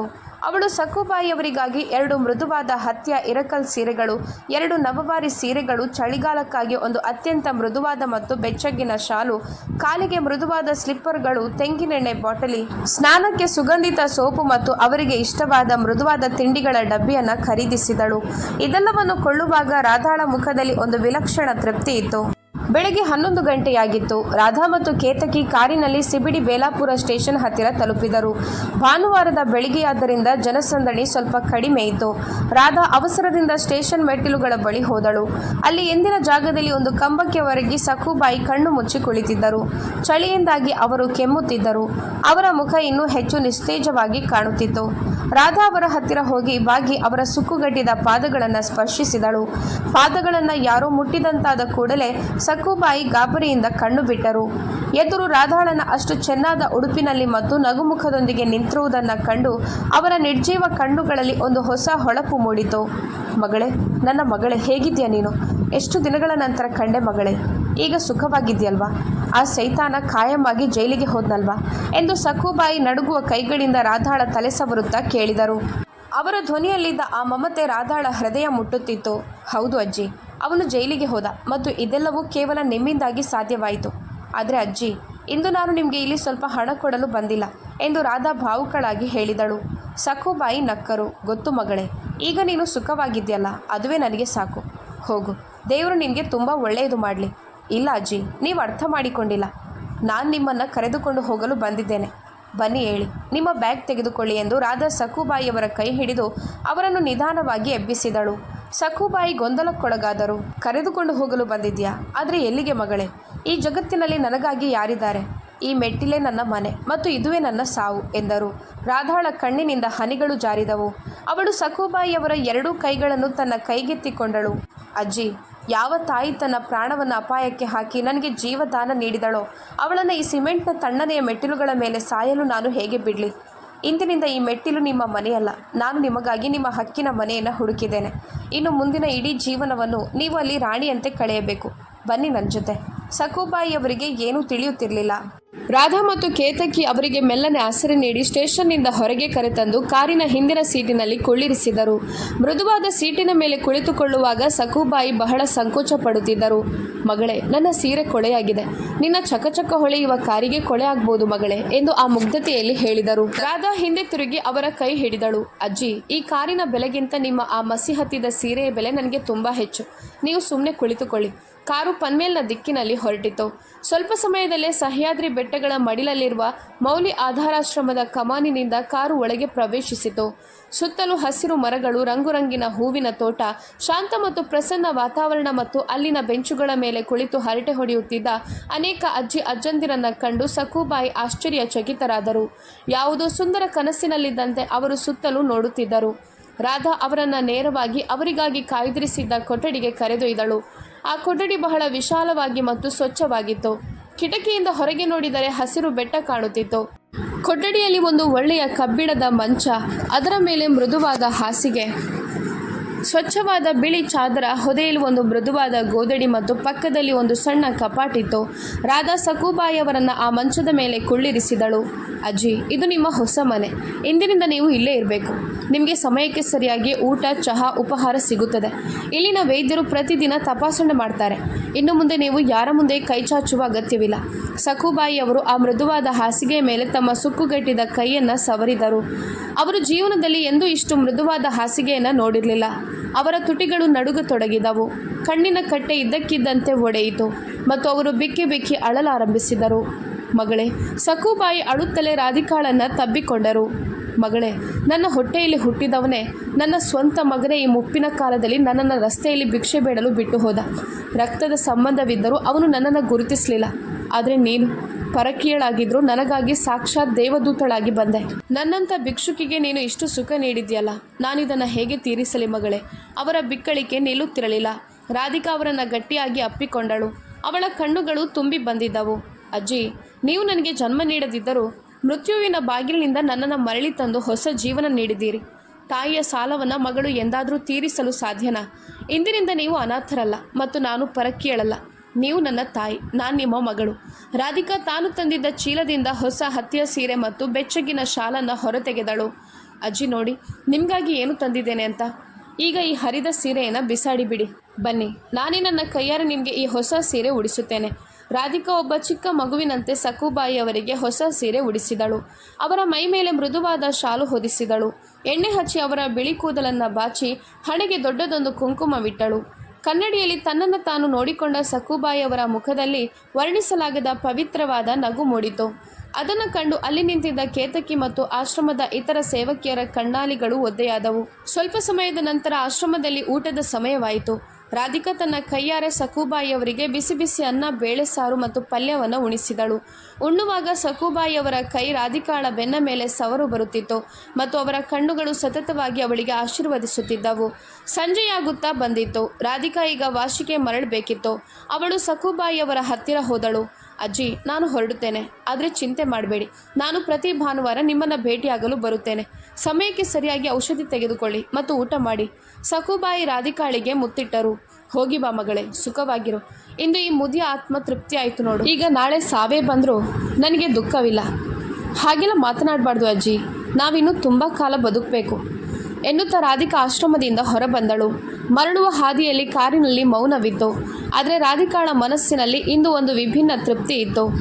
ಕಳೆದ ಕೆಲವು ತಿಂಗಳುಗಳಲ್ಲಿ ಅವಳು ಅನುಭವಿಸಿದ ಆ ನರಕಯಾತನೆಯ ಎಲ್ಲ ಕಹಿ ನೆನಪುಗಳು ಇಂದು ಸಕುಬಾಯಿಯವರ ಆ ಒಂದು ನಗುವಿನಿಂದ ಮರೆಯಾಗಿದ್ದವು. ಕೃತಜ್ಞತೆಯನ್ನು ಈ ರೀತಿ ತೀರಿಸಿದ್ದರಿಂದ ರಾಧಿಕಾಳಿಗೆ ಇಂದು ನಿಜವಾದ ಅರ್ಥದಲ್ಲಿ ನೆಮ್ಮದಿಯ ನಿಟ್ಟುಸಿರು ಬಿಡಲು ಸಾಧ್ಯವಾಗುತ್ತಿತ್ತು. ನಿಸರ್ಗ ಮತ್ತು ಕರ್ಮದ ಈ ಆಟ ನಿಜಕ್ಕೂ ಅದ್ಭುತವಾಗಿತ್ತು. ಈ ಎಲ್ಲ ಘಟನೆಗಳು ನಡೆದು ಈಗ 6 ತಿಂಗಳು ಕಳೆದಿವೆ. ಮಳೆಗಾಲದ ಜಾಗವನ್ನು ಈಗ ಪ್ರಸನ್ನವಾದ ಚಳಿಗಾಲ ಆವರಿಸಿಕೊಂಡಿತ್ತು. ರಾಧಿಕಾಳ ಜೀವನದಲ್ಲಿ ಈಗ ಸ್ಥಿರತೆ ಬಂದಿತ್ತು. ಹೊಸ ಕಂಪನಿಯ ಕೆಲಸದ ಒತ್ತಡ, ಕೇತಕಿಯ ಜೊತೆಗಿನ ಹರಟೆ ಮತ್ತು ಪ್ರತಿ ಭಾನುವಾರ ಪನ್ವೇಲ್ನ ಮೌಲಿ ಆಧಾರಾಶ್ರಮಕ್ಕೆ ಹೋಗಿ ಸಕುಬಾಯಿಯವರನ್ನ ಭೇಟಿಯಾಗೋದು ಅವಳ ಸಂತೋಷದ ದಿನಚರಿಯಾಗಿತ್ತು. ಜೀವನದ ಒಂದು ಭೀಕರ ಬಿರುಗಾಳಿಯಿಂದ ಅವಳು ಸುರಕ್ಷಿತವಾಗಿ ಹೊರ ಬಂದಿದ್ದಳು ಮತ್ತು ಈಗ ಶಾಂತ ಕಿನಾರೆಯಲ್ಲಿ ನಿಂತಿದ್ದಳು. ಆದರೆ ಒಂದು ದಿನ ರಾಧಿಕಾ ಆಫೀಸ್ನಲ್ಲಿ ಕೆಲಸ ಮಾಡ್ತಿರುವಾಗ ಅವಳ ಮೊಬೈಲ್ಗೆ ಒಂದು ಅನಿರೀಕ್ಷಿತ ಕರೆ ಬಂತು. ಕರೆ ಮಾಡಿದ ವ್ಯಕ್ತಿ ತನ್ನನ್ನು ತಲೋಜಾ ಸೆಂಟ್ರಲ್ ಜೈಲಿನ ವಾರ್ಡನ್ ಅಂತ ಪರಿಚಯಿಸಿಕೊಂಡರು. ಮೇಡಮ್, ಕೈದಿ ನಂಬರ್ 420 ಅವಿನಾಶ್ ಮಾತ್ರ ನಿಮ್ಮನ್ನ ಭೇಟಿಯಾಗಲು ವಿಶೇಷ ಅನುಮತಿ ಕೇಳಿದ್ದಾನೆ. ಅವನ ಸ್ಥಿತಿ ಬಹಳ ಹದಗೆಟ್ಟಿದೆ ಮತ್ತು ಅವನು ಸತತವಾಗಿ ನಿಮ್ಮ ಬಳಿ ಕ್ಷಮೆ ಕೇಳಬೇಕೆಂದು ಹಠ ಮಾಡ್ತಿದ್ದಾನೆ. ನಿಮಗೆ ಸಾಧ್ಯವಾದರೆ ಒಮ್ಮೆ ಬಂದು ಭೇಟಿ ಮಾಡಿ ಎಂದು ವಾರ್ಡನ್ ಹೇಳಿದರು. ರಾಧಿಕಾಳ ಕೈಯಲ್ಲಿದ್ದ ಪೆನ್ ಕ್ಷಣಕಾಲ ನಿಂತಿತು. ಯಾವ ಮನುಷ್ಯ ಅವಳನ್ನು ಜೀವಂತವಾಗಿ ಸುಡಲು ಸಂಚು ರೂಪಿಸಿದ್ದನೋ ಅವನನ್ನು ಭೇಟಿಯಾಗಲು ಅವಳಿಗೆ ಸ್ವಲ್ಪನೂ ಇಷ್ಟವಿರಲಿಲ್ಲ. ಆದರೆ ಮರುಕ್ಷಣವೇ ಅವಳು ಆಲೋಚಿಸಿದಳು, ಯಾವ ಭೂತಕಾಲವು ತನಗೆ ಇಷ್ಟೊಂದು ಯಾತನೆ ನೀಡಿತೋ ಆ ಭೂತಕಾಲವನ್ನು ಶಾಶ್ವತವಾಗಿ ಮಣ್ಣು ಮಾಡಲು ಒಮ್ಮೆ ಅವನನ್ನು ಎದುರಿಸುವುದು ಅಗತ್ಯ ಎಂದು ಅವಳು ವಾರ್ಡನ್ಗೆ ಒಪ್ಪಿಗೆ ನೀಡಿದಳು. ಮರುದಿನ ಬೆಳಿಗ್ಗೆ ರಾಧಿಕಾ ತಲೋಜಾ ಜೈಲಿನ ಆ ಬೃಹತ್ ಲೋಕದ ಕಬ್ಬಿಣದ ಮತ್ತು ಕತ್ತಲೆಯ ಗೇಟ್ನ ಹೊರಗೆ ನಿಂತಿದ್ದಳು. ಪೊಲೀಸರ ತಪಾಸಣೆಯ ನಂತರ ಅವಳನ್ನು ವಿಸಿಟರ್ಸ್ ರೂಮ್ಗೆ ಕರೆದೊಯ್ಯಲಾಯಿತು. ಮಧ್ಯದಲ್ಲಿ ದಪ್ಪನೆಯ ಗಾಜು ಇತ್ತು ಮತ್ತು ಆಚೆಗೊಂದು ಕಬ್ಬಿಣದ ಕುರ್ಚಿ ಇತ್ತು. ಒಳಗಿನ ವಾತಾವರಣದಲ್ಲಿ ಒಂದು ರೀತಿಯ ಹತಾಶೆಯ ವಾಸನೆ ಇತ್ತು. ಸ್ವಲ್ಪ ಸಮಯದ ನಂತರ ಒಬ್ಬ ಹವಾಲ್ದಾರನು ಅವಿನಾಶ್ನನ್ನು ಅಲ್ಲಿಗೆ ಕರೆತಂದನು. ರಾಧಿಕಾ ಗಾಜಿನ ಆಚೆ ನೋಡಿದಳು ಮತ್ತು ಅವಳಿಗೆ ಕ್ಷಣಕಾಲ ತನ್ನ ಕಣ್ಣುಗಳನ್ನು ನಂಬಲಾಗಲಿಲ್ಲ. ಶ್ರೀ ಸಮರ್ಥ ಲಾಜಿಸ್ಟಿಕ್ಸ್ನ ಆ ಗತ್ತಿನ ದುಬಾರಿ ಬ್ರ್ಯಾಂಡೆಡ್ ಸೂಟ್ ಧರಿಸುವ ಮತ್ತು ಚಿನ್ನದ ಫ್ರೇಮ್ನ ಕನ್ನಡಕ ಧರಿಸುವ ಅವಿನಾಶ್ ಮಾತ್ರ ಅಲ್ಲಿರಲಿಲ್ಲ. ಆ ಜಾಗದಲ್ಲಿ ಅತ್ಯಂತ ಸೊರಗಿದ, ಅನಾರೋಗ್ಯದಿಂದ ಕೂಡಿದ್ದ, ಗಡ್ಡ ಬೆಳೆಸಿದ್ದ ಮತ್ತು ಕೊಳಕು ಕೈದಿಯ ಬಟ್ಟೆ ಧರಿಸಿದ ಒಬ್ಬ ಹತಾಶ ಮನುಷ್ಯ ನಿಂತಿದ್ದನು. ಅವನ ಕಣ್ಣುಗಳ ಕೆಳಗೆ ಕಪ್ಪು ವರ್ತುಲಗಳು ಮೂಡಿದ್ದವು ಮತ್ತು ಮುಖದ ತೇಜಸ್ಸು ಶಾಶ್ವತವಾಗಿ ಮಾಯವಾಗಿತ್ತು. ಅವಿನಾಶ್ ನಡುಗುವ ಕೈಗಳಿಂದ ಗಾಜಿನ ಪಕ್ಕದಲ್ಲಿದ್ದ ಇಂಟರ್ಕಾಮ್ ಎತ್ತಿಕೊಂಡನು. ರಾಧಿಕಾ ಕೂಡ ಇತ್ತ ಫೋನ್ ಕಿವಿಗೆ ಹಚ್ಚಿಕೊಂಡಳು. ರಾಧಿಕಾ. ಅವಿನಾಶ್ನ ಧ್ವನಿ ಒಡೆದು ಹೋಗಿತ್ತು ಮತ್ತು ಅತ್ಯಂತ ಕ್ಷೀಣವಾಗಿತ್ತು. ಫೋನ್ ಹಿಡಿಯುವಾಗಲೂ ಅವನ ಕೈಗಳು ನಡುಗುತ್ತಿದ್ದವು. ರಾಧಿಕಾಳನ್ನು ನೋಡುತ್ತಿದ್ದಂತೆ ಅವನ ಕಣ್ಣುಗಳಿಂದ ಧಾರಾಕಾರವಾಗಿ ಕಣ್ಣೀರು ಹರಿಯತೊಡಗಿತು. ನನ್ನನ್ನು ಕ್ಷಮಿಸಿಬಿಡು ರಾಧಿಕಾ, ನನ್ನನ್ನು ಕ್ಷಮಿಸಿಬಿಡು. ನಾನು ಹಣದ ಮೋಹದಲ್ಲಿ ಎಷ್ಟು ಕುರುಡಾಗಿದ್ದೆಂದರೆ ಒಬ್ಬ ನಿರಪರಾಧಿ ಹುಡುಗಿಯ ಪ್ರಾಣ ತೆಗೆಯಲು ಹೊರಟೆ. ಇಂದು ನಾನು ಈ 4 ಗೋಡೆಗಳ ಮಧ್ಯೆ ಕೊಳೆಯುತ್ತಾ ಬಿದ್ದಿದ್ದೇನೆ. ನನ್ನ ಆ ಅಪಾರ ಹಣ, ನನ್ನ ಆ ರಾಜಕೀಯ ಸ್ನೇಹಿತರು, ನನ್ನ ಆ ಸುಳ್ಳು ಗತ್ತು ಯಾರು ಇಂದು ನನ್ನ ಸಹಾಯಕ್ಕೆ ಬರಲಿಲ್ಲ. ಎಲ್ಲರೂ ನನ್ನನ್ನು ಬಿಟ್ಟು ಹೋದರು. ನನಗೆ ರಾತ್ರಿ ನಿದ್ರೆ ಬರೋದಿಲ್ಲ. ಕಣ್ಣು ಮುಚ್ಚಿದ್ರೆ ಸಾಕು ನನಗೆ ಆ ಬೆಂಕಿಯ ಜ್ವಾಲೆಗಳು ಕಾಣಿಸುತ್ತವೆ ಮತ್ತು ನನ್ನ ಉಸಿರು ಕಟ್ಟಿದಂತಾಗುತ್ತದೆ. ನಾನು ನರಕಯಾತನೆ ಅನುಭವಿಸ್ತಿದ್ದೇನೆ ರಾಧಿಕಾ. ಪ್ಲೀಸ್, ಮನಸ್ಸಿನಿಂದ ನನ್ನನ್ನು ಕ್ಷಮಿಸಿಬಿಡು. ನಿನ್ನ ಕ್ಷಮೆ ಇಲ್ಲದೆ ನನಗೆ ಮರಣವು ಶಾಂತಿಯಿಂದ ಬರೋದಿಲ್ಲ ಎಂದು ಅವಿನಾಶ್ ಒಬ್ಬ ಚಿಕ್ಕ ಮಗುವಿನಂತೆ ಬಿಕ್ಕಿ ಬಿಕ್ಕಿ ಅಳುತ್ತಿದ್ದನು. ಅವನ ಧ್ವನಿಯಲ್ಲಿದ್ದ ಆ ಪಶ್ಚಾತ್ತಾಪ ಮತ್ತು ಅಸಹಾಯಕತೆ ನಿಜವಾಗಿತ್ತು. ರಾಧಿಕಾ ಅತ್ಯಂತ ಶಾಂತವಾಗಿ ಅವನನ್ನು ನೋಡುತ್ತಿದ್ದಳು. ಅವಳ ಮನಸ್ಸಿನಲ್ಲಿ ಈಗ ಅವನ ಬಗ್ಗೆ ಕೋಪವಾಗಲಿ ಅಥವಾ ದ್ವೇಷವಾಗಲಿ ಇರಲಿಲ್ಲ. ಕೇವಲ ಒಂದು ರೀತಿಯ ಕನಿಕರವಿತ್ತು. ಅವಳು ದೀರ್ಘವಾಗಿ ಉಸಿರು ಬಿಟ್ಟು ಅತ್ಯಂತ ಸಂಯಮದಿಂದ ಆದರೆ ದೃಢವಾದ ಧ್ವನಿಯಲ್ಲಿ ಹೇಳಿದಳು, ಅವಿನಾಶ್ ಸರ್, ನೀವು ನನ್ನ ಮನೆ ಸುಟ್ಟಿದ್ದೀರಿ. ಆದರೆ ಆ ಬೆಂಕಿಯಿಂದ ನನ್ನ ಆತ್ಮವಿಶ್ವಾಸ ಪುಟಿದೆದ್ದ ಚಿನ್ನದಂತೆ ಹೊರಬಂದಿದೆ. ನೀವು ಹಣಕ್ಕಾಗಿ ಮನುಷ್ಯತ್ವವನ್ನೇ ಮರೆತಿರಿ. ಹಣದ ಬಲದಿಂದ ಯಾರ ಪ್ರಾಣವನ್ನು ಪಡೆಯಬಹುದು ಮತ್ತು ಕಾನೂನನ್ನು ಕೊಡಬಹುದು ಅಂತ ನೀವು ಭಾವಿಸಿದ್ರಿ. ಆದರೆ ನೀವು ಮರೆತಿದ್ರಿ, ಮೇಲಿರುವ ಪರಮೇಶ್ವರನ ನ್ಯಾಯಾಲಯದಲ್ಲಿ ವಕೀಲತ್ವ ನಡೆಯುವುದಿಲ್ಲ. ಅಲ್ಲಿ ಕೇವಲ ಕರ್ಮದ ಹಿಸಾಬು ನಡೆಯುತ್ತದೆ ಮತ್ತು ಕರ್ಮದ ಫಲವನ್ನು ಮನುಷ್ಯ ಇದೇ ಜನ್ಮದಲ್ಲಿ ಇದೇ ಕಣ್ಣುಗಳಿಂದ ಅನುಭವಿಸಬೇಕಾಗುತ್ತದೆ. ಅವಳು ಕ್ಷಣಕಾಲ ನಿಂತು ಮುಂದುವರಿಸಿದಳು, ನನ್ನ ಮನಸ್ಸಿನಲ್ಲಿ ಈಗ ನಿಮ್ಮ ಬಗ್ಗೆ ಯಾವುದೇ ಸೇಡು ಉಳಿದಿಲ್ಲ. ನಾನು ನಿಮ್ಮನ್ನು ಎಂದೂ ಕ್ಷಮಿಸಿದ್ದೇನೆ. ಯಾಕಂದರೆ ನನ್ನ ಸಂಯಮವನ್ನು, ನಿಮ್ಮ ಮೇಲಿನ ಕೋಪವನ್ನು ಮನಸ್ಸಿನಲ್ಲಿ ಇಟ್ಟುಕೊಳ್ಳೋದ್ರಲ್ಲಿ ಅಲ್ಲ, ಬದಲಾಗಿ ಯಾರು ನನಗೆ ಜೀವನದಾನ ನೀಡಿದ್ರೋ ಅವರ ಮೇಲೆ ಪ್ರೀತಿ ತೋರುವುದರಲ್ಲಿ ಕಳೆಯಲು ನಿರ್ಧರಿಸಿದ್ದೇನೆ. ನಿಮಗೆ ನಿಮ್ಮ ಶಿಕ್ಷೆ ಸಿಕ್ಕಿದೆ. ಈಗ ನಿಮ್ಮ ಉಳಿದ ವರ್ಷಗಳನ್ನು ನಿಮ್ಮ ಪಾಪಗಳ ಪ್ರಾಯಶ್ಚಿತ್ತ ಮಾಡಿಕೊಳ್ಳೋದ್ರಲ್ಲಿ ಕಳೆಯಿರಿ. ಇಷ್ಟು ಹೇಳಿ ರಾಧಿಕಾ ಫೋನ್ ಕೆಳಗಿಟ್ಟಳು. ಅವಿನಾಶ್ ಗಾಜಿನಾಚೆ ಕೈ ಮುಗಿದು ಅಳುತ್ತಿದ್ದನು. ರಾಧಿಕಾ ಹಿಂದೆ ತಿರುಗಿ ನೋಡದೆ ಹೊರಬಂದಳು. ಜೈಲಿನ ಆ ಭಾರವಾದ ಕಬ್ಬಿಣದ ಬಾಗಿಲಿನಿಂದ ಹೊರಬರುವಾಗ ರಾಧಿಕಾಳಿಗೆ ತನ್ನ ಮನಸ್ಸಿನ ಮೇಲಿದ್ದ ದೊಡ್ಡ ಹೊರೆ ಶಾಶ್ವತವಾಗಿ ಇಳಿದಂತಾಯಿತು. ಕರ್ಮದ ಚಕ್ರ ಹೇಗೆ ತಿರುಗುತ್ತದೆ ಎಂಬುದಕ್ಕೆ ಸಾಕ್ಷಾತ್ ಪುರಾವೆಯನ್ನ ಇಂದು ಅವಳು ಕಣ್ಣಾರೆ ಕಂಡಿದ್ದಳು. ಅಲ್ಲಿಂದ ಹೊರಬಂದು ಅವಳು ನೇರವಾಗಿ ಪನ್ವೇಲ್ನ ಮೌಲಿ ಆಧಾರಾಶ್ರಮದ ಕಡೆಗೆ ಹೊರಟಳು. ಇಂದು ಭಾನುವಾರ ಸಖುಬಾಯಿಯವರನ್ನ ಭೇಟಿಯಾಗುವ ಹಂಬಲ ಅವಳಲ್ಲಿ ಹೆಚ್ಚಾಗಿತ್ತು. ನಿಸರ್ಗದತ್ತವಾದ ಆಧಾರಾಶ್ರಮದ ಗೇಟ್ನಿಂದ ಒಳಗೆ ಸರಿಯುತ್ತಿದ್ದಂತೆಯೇ ರಾಧಿಕಾಳ ಮುಖದಲ್ಲಿ ಪ್ರಸನ್ನವಾದ ನಗು ಮೂಡಿತು. ಅವಳು ಎಂದಿನಂತೆ ಸಖುಬಾಯಿಯವರಿಗೆ ಇಷ್ಟವಾದ ತಿಂಡಿ ಮತ್ತು ಹಣ್ಣುಗಳನ್ನು ಜೊತೆಯಲ್ಲಿ ತಂದಿದ್ದಳು.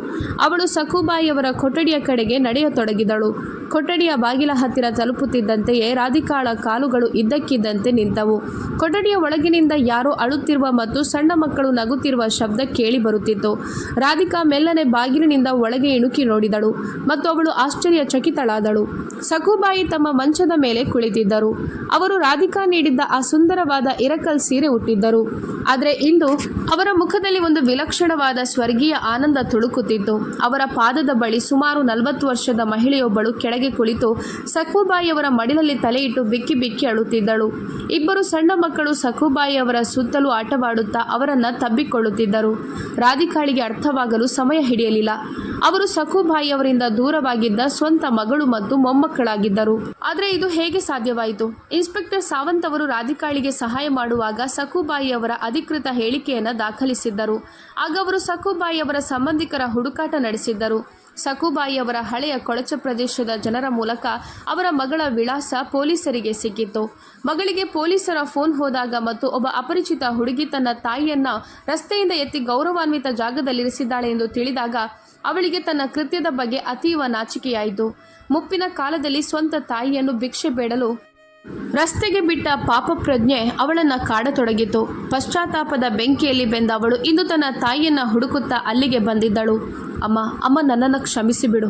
ನನ್ನಿಂದ ತಪ್ಪಾಯಿತು. ನನ್ನ ಗಂಡ ಮತ್ತು ಅತ್ತೆಯ ಒತ್ತಡಕ್ಕೆ ಮಣಿದು ನಾನು ನಿನ್ನನ್ನು ಮನೆಯಿಂದ ಹೊರ ಹಾಕಿದೆ. ಆದರೆ ಇಂದು ನನಗೆ ಅರ್ಥ ಆಗಿದೆ, ತಾಯಿ ಇಲ್ಲದೆ ಮಗಳ ಜೀವನ ಎಷ್ಟು ಶೂನ್ಯ ಅಂತ. ನನ್ನನ್ನು ಕ್ಷಮಿಸು ಅಮ್ಮ. ಇನ್ನು ಮುಂದೆ ನಾನು ನಿನ್ನನ್ನು ಇಲ್ಲಿ ಬಿಡೋದಿಲ್ಲ. ನಿನ್ನನ್ನು ನನ್ನ ಮನೆಗೆ ಕರೆದುಕೊಂಡು ಹೋಗುತ್ತೇನೆ. ಜೀವನ ಪೂರ್ತಿ ನಿನ್ನ ಸೇವೆ ಮಾಡುತ್ತೇನೆ ಎಂದು ಆ ಮಹಿಳೆ ಸಖುಬಾಯಿಯವರ ಪಾದ ಹಿಡಿದು ಅಳುತ್ತಿದ್ದಳು. ಸಖುಬಾಯಿಯವರ ಕಣ್ಣುಗಳಿಂದಲೂ ಕಣ್ಣೀರು ಹರಿಯುತ್ತಿತ್ತು. ಒಬ್ಬ ತಾಯಿಯ ಹೃದಯ ಎಂದಿಗೂ ಕಠೋರವಾಗಲು ಸಾಧ್ಯವಿಲ್ಲ. ಅವರು ತಮ್ಮ ಮಗಳನ್ನ ಎತ್ತಿ ಗಟ್ಟಿಯಾಗಿ ಅಪ್ಪಿಕೊಂಡರು ಮತ್ತು ಅವಳ ತಲೆ ಸವರುತ್ತಾ ಹೇಳಿದರು, ಹುಚ್ಚಿ, ಯಾವ ತಾಯಿಯಾದರೂ ಮಗಳ ಮೇಲೆ ಕೋಪಿಸಿಕೊಳ್ಳುತ್ತಾಳೆ. ನೀನು ಬಂದಿದ್ದೇ ನನ್ನ ದೊಡ್ಡ ಭಾಗ್ಯ. ಅವರು ತಮ್ಮ ಮೊಮ್ಮಕ್ಕಳನ್ನ ಹತ್ತಿರ ಕರೆದು ಮುತ್ತಿಟ್ಟರು. ರಾಧಿಕಾ ಇದೆಲ್ಲವನ್ನು ಬಾಗಿಲಲ್ಲಿ ನಿಂತು ನೋಡುತ್ತಿದ್ದಳು. ಅವಳ ಕಣ್ಣುಗಳಿಂದ ಆನಂದ ಬಾಷ್ಪ ಹರಿಯುತ್ತಿತ್ತು. ಸಖುಬಾಯಿಯವರಿಗೆ ಅವರ ಹಕ್ಕಿನ ಕುಟುಂಬ ಮರಳಿ ಸಿಕ್ಕಿತ್ತು. ರಾಧಿಕಾ ಮೆಲ್ಲಗೆ ಗಂಟಲು ಸರಿಪಡಿಸಿಕೊಂಡು ಒಳಗೆ ಹೋದಳು. ರಾಧಿಕಾಳನ್ನು ನೋಡುತ್ತಿದ್ದಂತೆ ಸಖುಬಾಯಿಯವರ ಮುಖ ಇನ್ನೂ ಹೆಚ್ಚು ಪ್ರಕಾಶಿಸಿತು. ಮಗಳೇ, ಇತ್ತ ಬಾ ಎಂದು ಸಖುಬಾಯಿ ರಾಧಿಕಾಳನ್ನು ಹತ್ತಿರ ಕರೆದರು. ಸಖುಬಾಯಿ ತಮ್ಮ ಮಗಳಿಗೆ ರಾಧಿಕಾಳನ್ನು ತೋರಿಸುತ್ತಾ ಅತ್ಯಂತ ಹೆಮ್ಮೆಯಿಂದ ಮತ್ತು ತುಂಬಿದ ಧ್ವನಿಯಲ್ಲಿ ಹೇಳಿದರು, ಸುಮನ, ನೋಡು, ಇವಳು ನನ್ನ 2ನೇ ಮಗಳು. ನಿನಗೆ ನಾನು ಜನ್ಮ ನೀಡಿದ್ದರೂ ನೀನು ನನ್ನನ್ನು ರಸ್ತೆಯಲ್ಲಿ ಬಿಟ್ಟಾಗ ಈ ಮಗಳೇ ನನಗೆ ತುತ್ತು ನೀಡಿದ್ಲು. ನನ್ನ ಒಂದು ಹಳೆಯ ಮೊಬೈಲ್ಗೆ ಬದಲಾಗಿ ಅವಳು ನನಗೆ ಈ ಅರಮನೆಯಂಥ ಮನೆ ನೀಡಿದ್ಲು. ಇಂದು ನಾನು ಜೀವಂತವಾಗಿದ್ದೇನೆ ಮತ್ತು ನಿಮ್ಮನ್ನು ಭೇಟಿಯಾಗಲು ಸಾಧ್ಯವಾಗಿದೆ ಎಂದರೆ ಅದು ಕೇವಲ ಈ ರಾಧಿಕಾಳಿಂದ ಮಾತ್ರ. ಸುಮನ್ ರಾಧಿಕಾಳ ಕಡೆಗೆ ನೋಡಿ ಕೈ ಮುಗಿಯುತ್ತಾ ಮುಂದೆ ಬಂದಳು. ಅಕ್ಕ, ನಿನ್ನ ಉಪಕಾರವನ್ನು ನಾನು 7 ಜನ್ಮಗಳಲ್ಲೂ ತೀರಿಸಲು ಸಾಧ್ಯವಿಲ್ಲ. ಯಾವ ತಾಯಿಯನ್ನು ನಾನು ಗಾಳಿಗೆ ಬಿಟ್ಟಿದ್ದೇನೋ ಅವಳನ್ನು ನೀನು ಸ್ವಂತ ತಾಯಿಯಂತೆ ಸಲಹಿದೆ. ನೀನು ನಿಜವಾದ ಅರ್ಥದಲ್ಲಿ ನನ್ನ ತಂಗಿನೇ.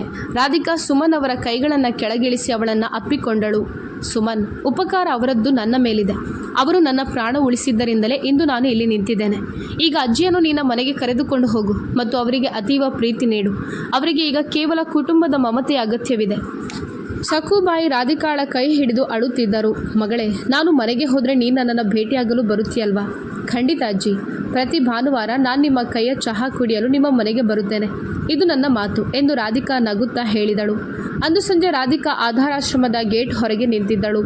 ಸಖುಬಾಯಿ ತಮ್ಮ ಮಗಳು ಮತ್ತು ಮೊಮ್ಮಕ್ಕಳ ಜೊತೆ ನಗುತ್ತಾ ಆಟವಾಡುತ್ತಾ ಒಂದು ರಿಕ್ಷಾದಲ್ಲಿ ಕುಳಿತು ತಮ್ಮ ಮನೆಗೆ ಮರಳುತ್ತಿದ್ದರು. ಹೋಗುವಾಗ ಸಖುಬಾಯಿ ಕೈ ಬೀಸಿದರು ಮತ್ತು ರಾಧಿಕಾ ತುಂಬಿದ ಕಣ್ಣುಗಳಿಂದ ಅವರಿಗೆ ಬೀಳ್ಕೊಟ್ಟಳು.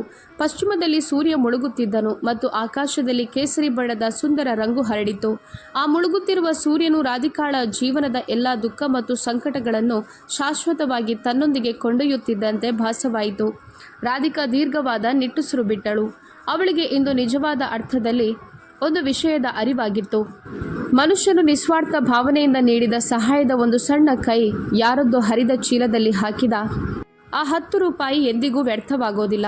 ಈ ಅನಂತ ವಿಶ್ವದಲ್ಲಿ ಕರ್ಮ ಎಂಬ ಅದೃಶ್ಯ ಕ್ಯಾಮರಾ ಸತತವಾಗಿ ಚಾಲನೆಯಲ್ಲಿರುತ್ತದೆ. ನಾವು ಏನನ್ನು ಬಿತ್ತುತ್ತೇವೆಯೋ ಅದನ್ನೇ ಪಡೆಯುತ್ತೇವೆ. ಅವಿನಾಶ್ ಮಾತ್ರ ಲೋಭ ಮತ್ತು ದ್ವೇಷವನ್ನು ಬಿತ್ತಿದ. ಅವನಿಗೆ ಇಂದು ಕತ್ತಲೆ ಮತ್ತು ಪಶ್ಚಾತ್ತಾಪ ಸಿಕ್ಕಿತು. ಆದರೆ ರಾಧಿಕಾ ಆ ಬೇಲಾಪುರ ಸ್ಟೇಷನ್ನ ಮೆಟ್ಟಿಲ ಮೇಲೆ ಅಸಹಾಯಕಳಾಗಿ ಕುಳಿತಿದ್ದ ಒಬ್ಬ ಮುದಿಯಜ್ಜಿಗೆ ನಿಸ್ವಾರ್ಥ ಪ್ರೀತಿ ನೀಡಿದಳು ಮತ್ತು ಅದಕ್ಕೆ ಬದಲಾಗಿ ಅವಳಿಗೆ ಸಾಕ್ಷಾತ್ ಮೃತ್ಯುವಿನ ದವಡೆಯಿಂದ ಜೀವನದಾನ ಸಿಕ್ಕಿತು. ಸಖುಬಾಯಿಯವರ ಆ ಹಳೆಯ ಸ್ಕ್ರೀನ್, ಒಡೆದ ಮೊಬೈಲ್ ಮತ್ತು ಅದರಲ್ಲಿನ ಆ ಮಂಜಾದ ಫೋಟೋಗಳು ಕೇವಲ ಸಾಕ್ಷ್ಯಗಳಾಗಿರಲಿಲ್ಲ. ಅವು ವಿಧಿಯ ನೈಜ ಮತ್ತು ನಿಸ್ವಾರ್ಥ ಪ್ರೀತಿಗೆ ನೀಡಿದ ಗೌರವವಾಗಿತ್ತು. ಒಬ್ಬ ಅಪರಿಚಿತ ಭಿಕ್ಷುಕಿ ಅಜ್ಜಿಯ ಡಬ್ಬಿಯಲ್ಲಿ ಹಾಕಿದ ಆ 10 ರೂಪಾಯಿ ಮತ್ತು ಅದಕ್ಕೆ ಬದಲಾಗಿ ಸಿಕ್ಕಿದ ಈ ಅನಂತ ಜೀವನ. ರಾಧಿಕಾ ಕಾರಿನಲ್ಲಿ ಕುಳಿತು ವಾಶಿಯ ದಿಕ್ಕಿನಲ್ಲಿ ಗಾಡಿ ತಿರುಗಿಸಿದಳು. ಅವಳ ಮುಖದಲ್ಲಿ ಈಗ ಒಂದು ಅಚಲವಾದ ಶಾಂತಿ ಮತ್ತು ಶಾಶ್ವತ ಆನಂದ ನೆಲೆಸಿತ್ತು. ಅಂತಹ ಒಂದು ಆನಂದ ಜಗತ್ತಿನ ಯಾವುದೇ ಸಂಪತ್ತಿನಿಂದ ಕೊಳ್ಳಲು ಸಾಧ್ಯವಿಲ್ಲ. ಅದು ಸಿಗುವುದು ಕೇವಲ ಮನುಷ್ಯತ್ವವನ್ನು ಉಳಿಸಿಕೊಳ್ಳೋದ್ರಿಂದ ಮಾತ್ರ. ಮಿತ್ರರೇ, ರಾಧಿಕಾ ಮತ್ತು ಸಖುಬಾಯಿಯವರ ಈ ಹೃದಯ ಸ್ಪರ್ಶಿ ಕತೆ ನಿಮಗೇನನ್ನಿಸ್ತು?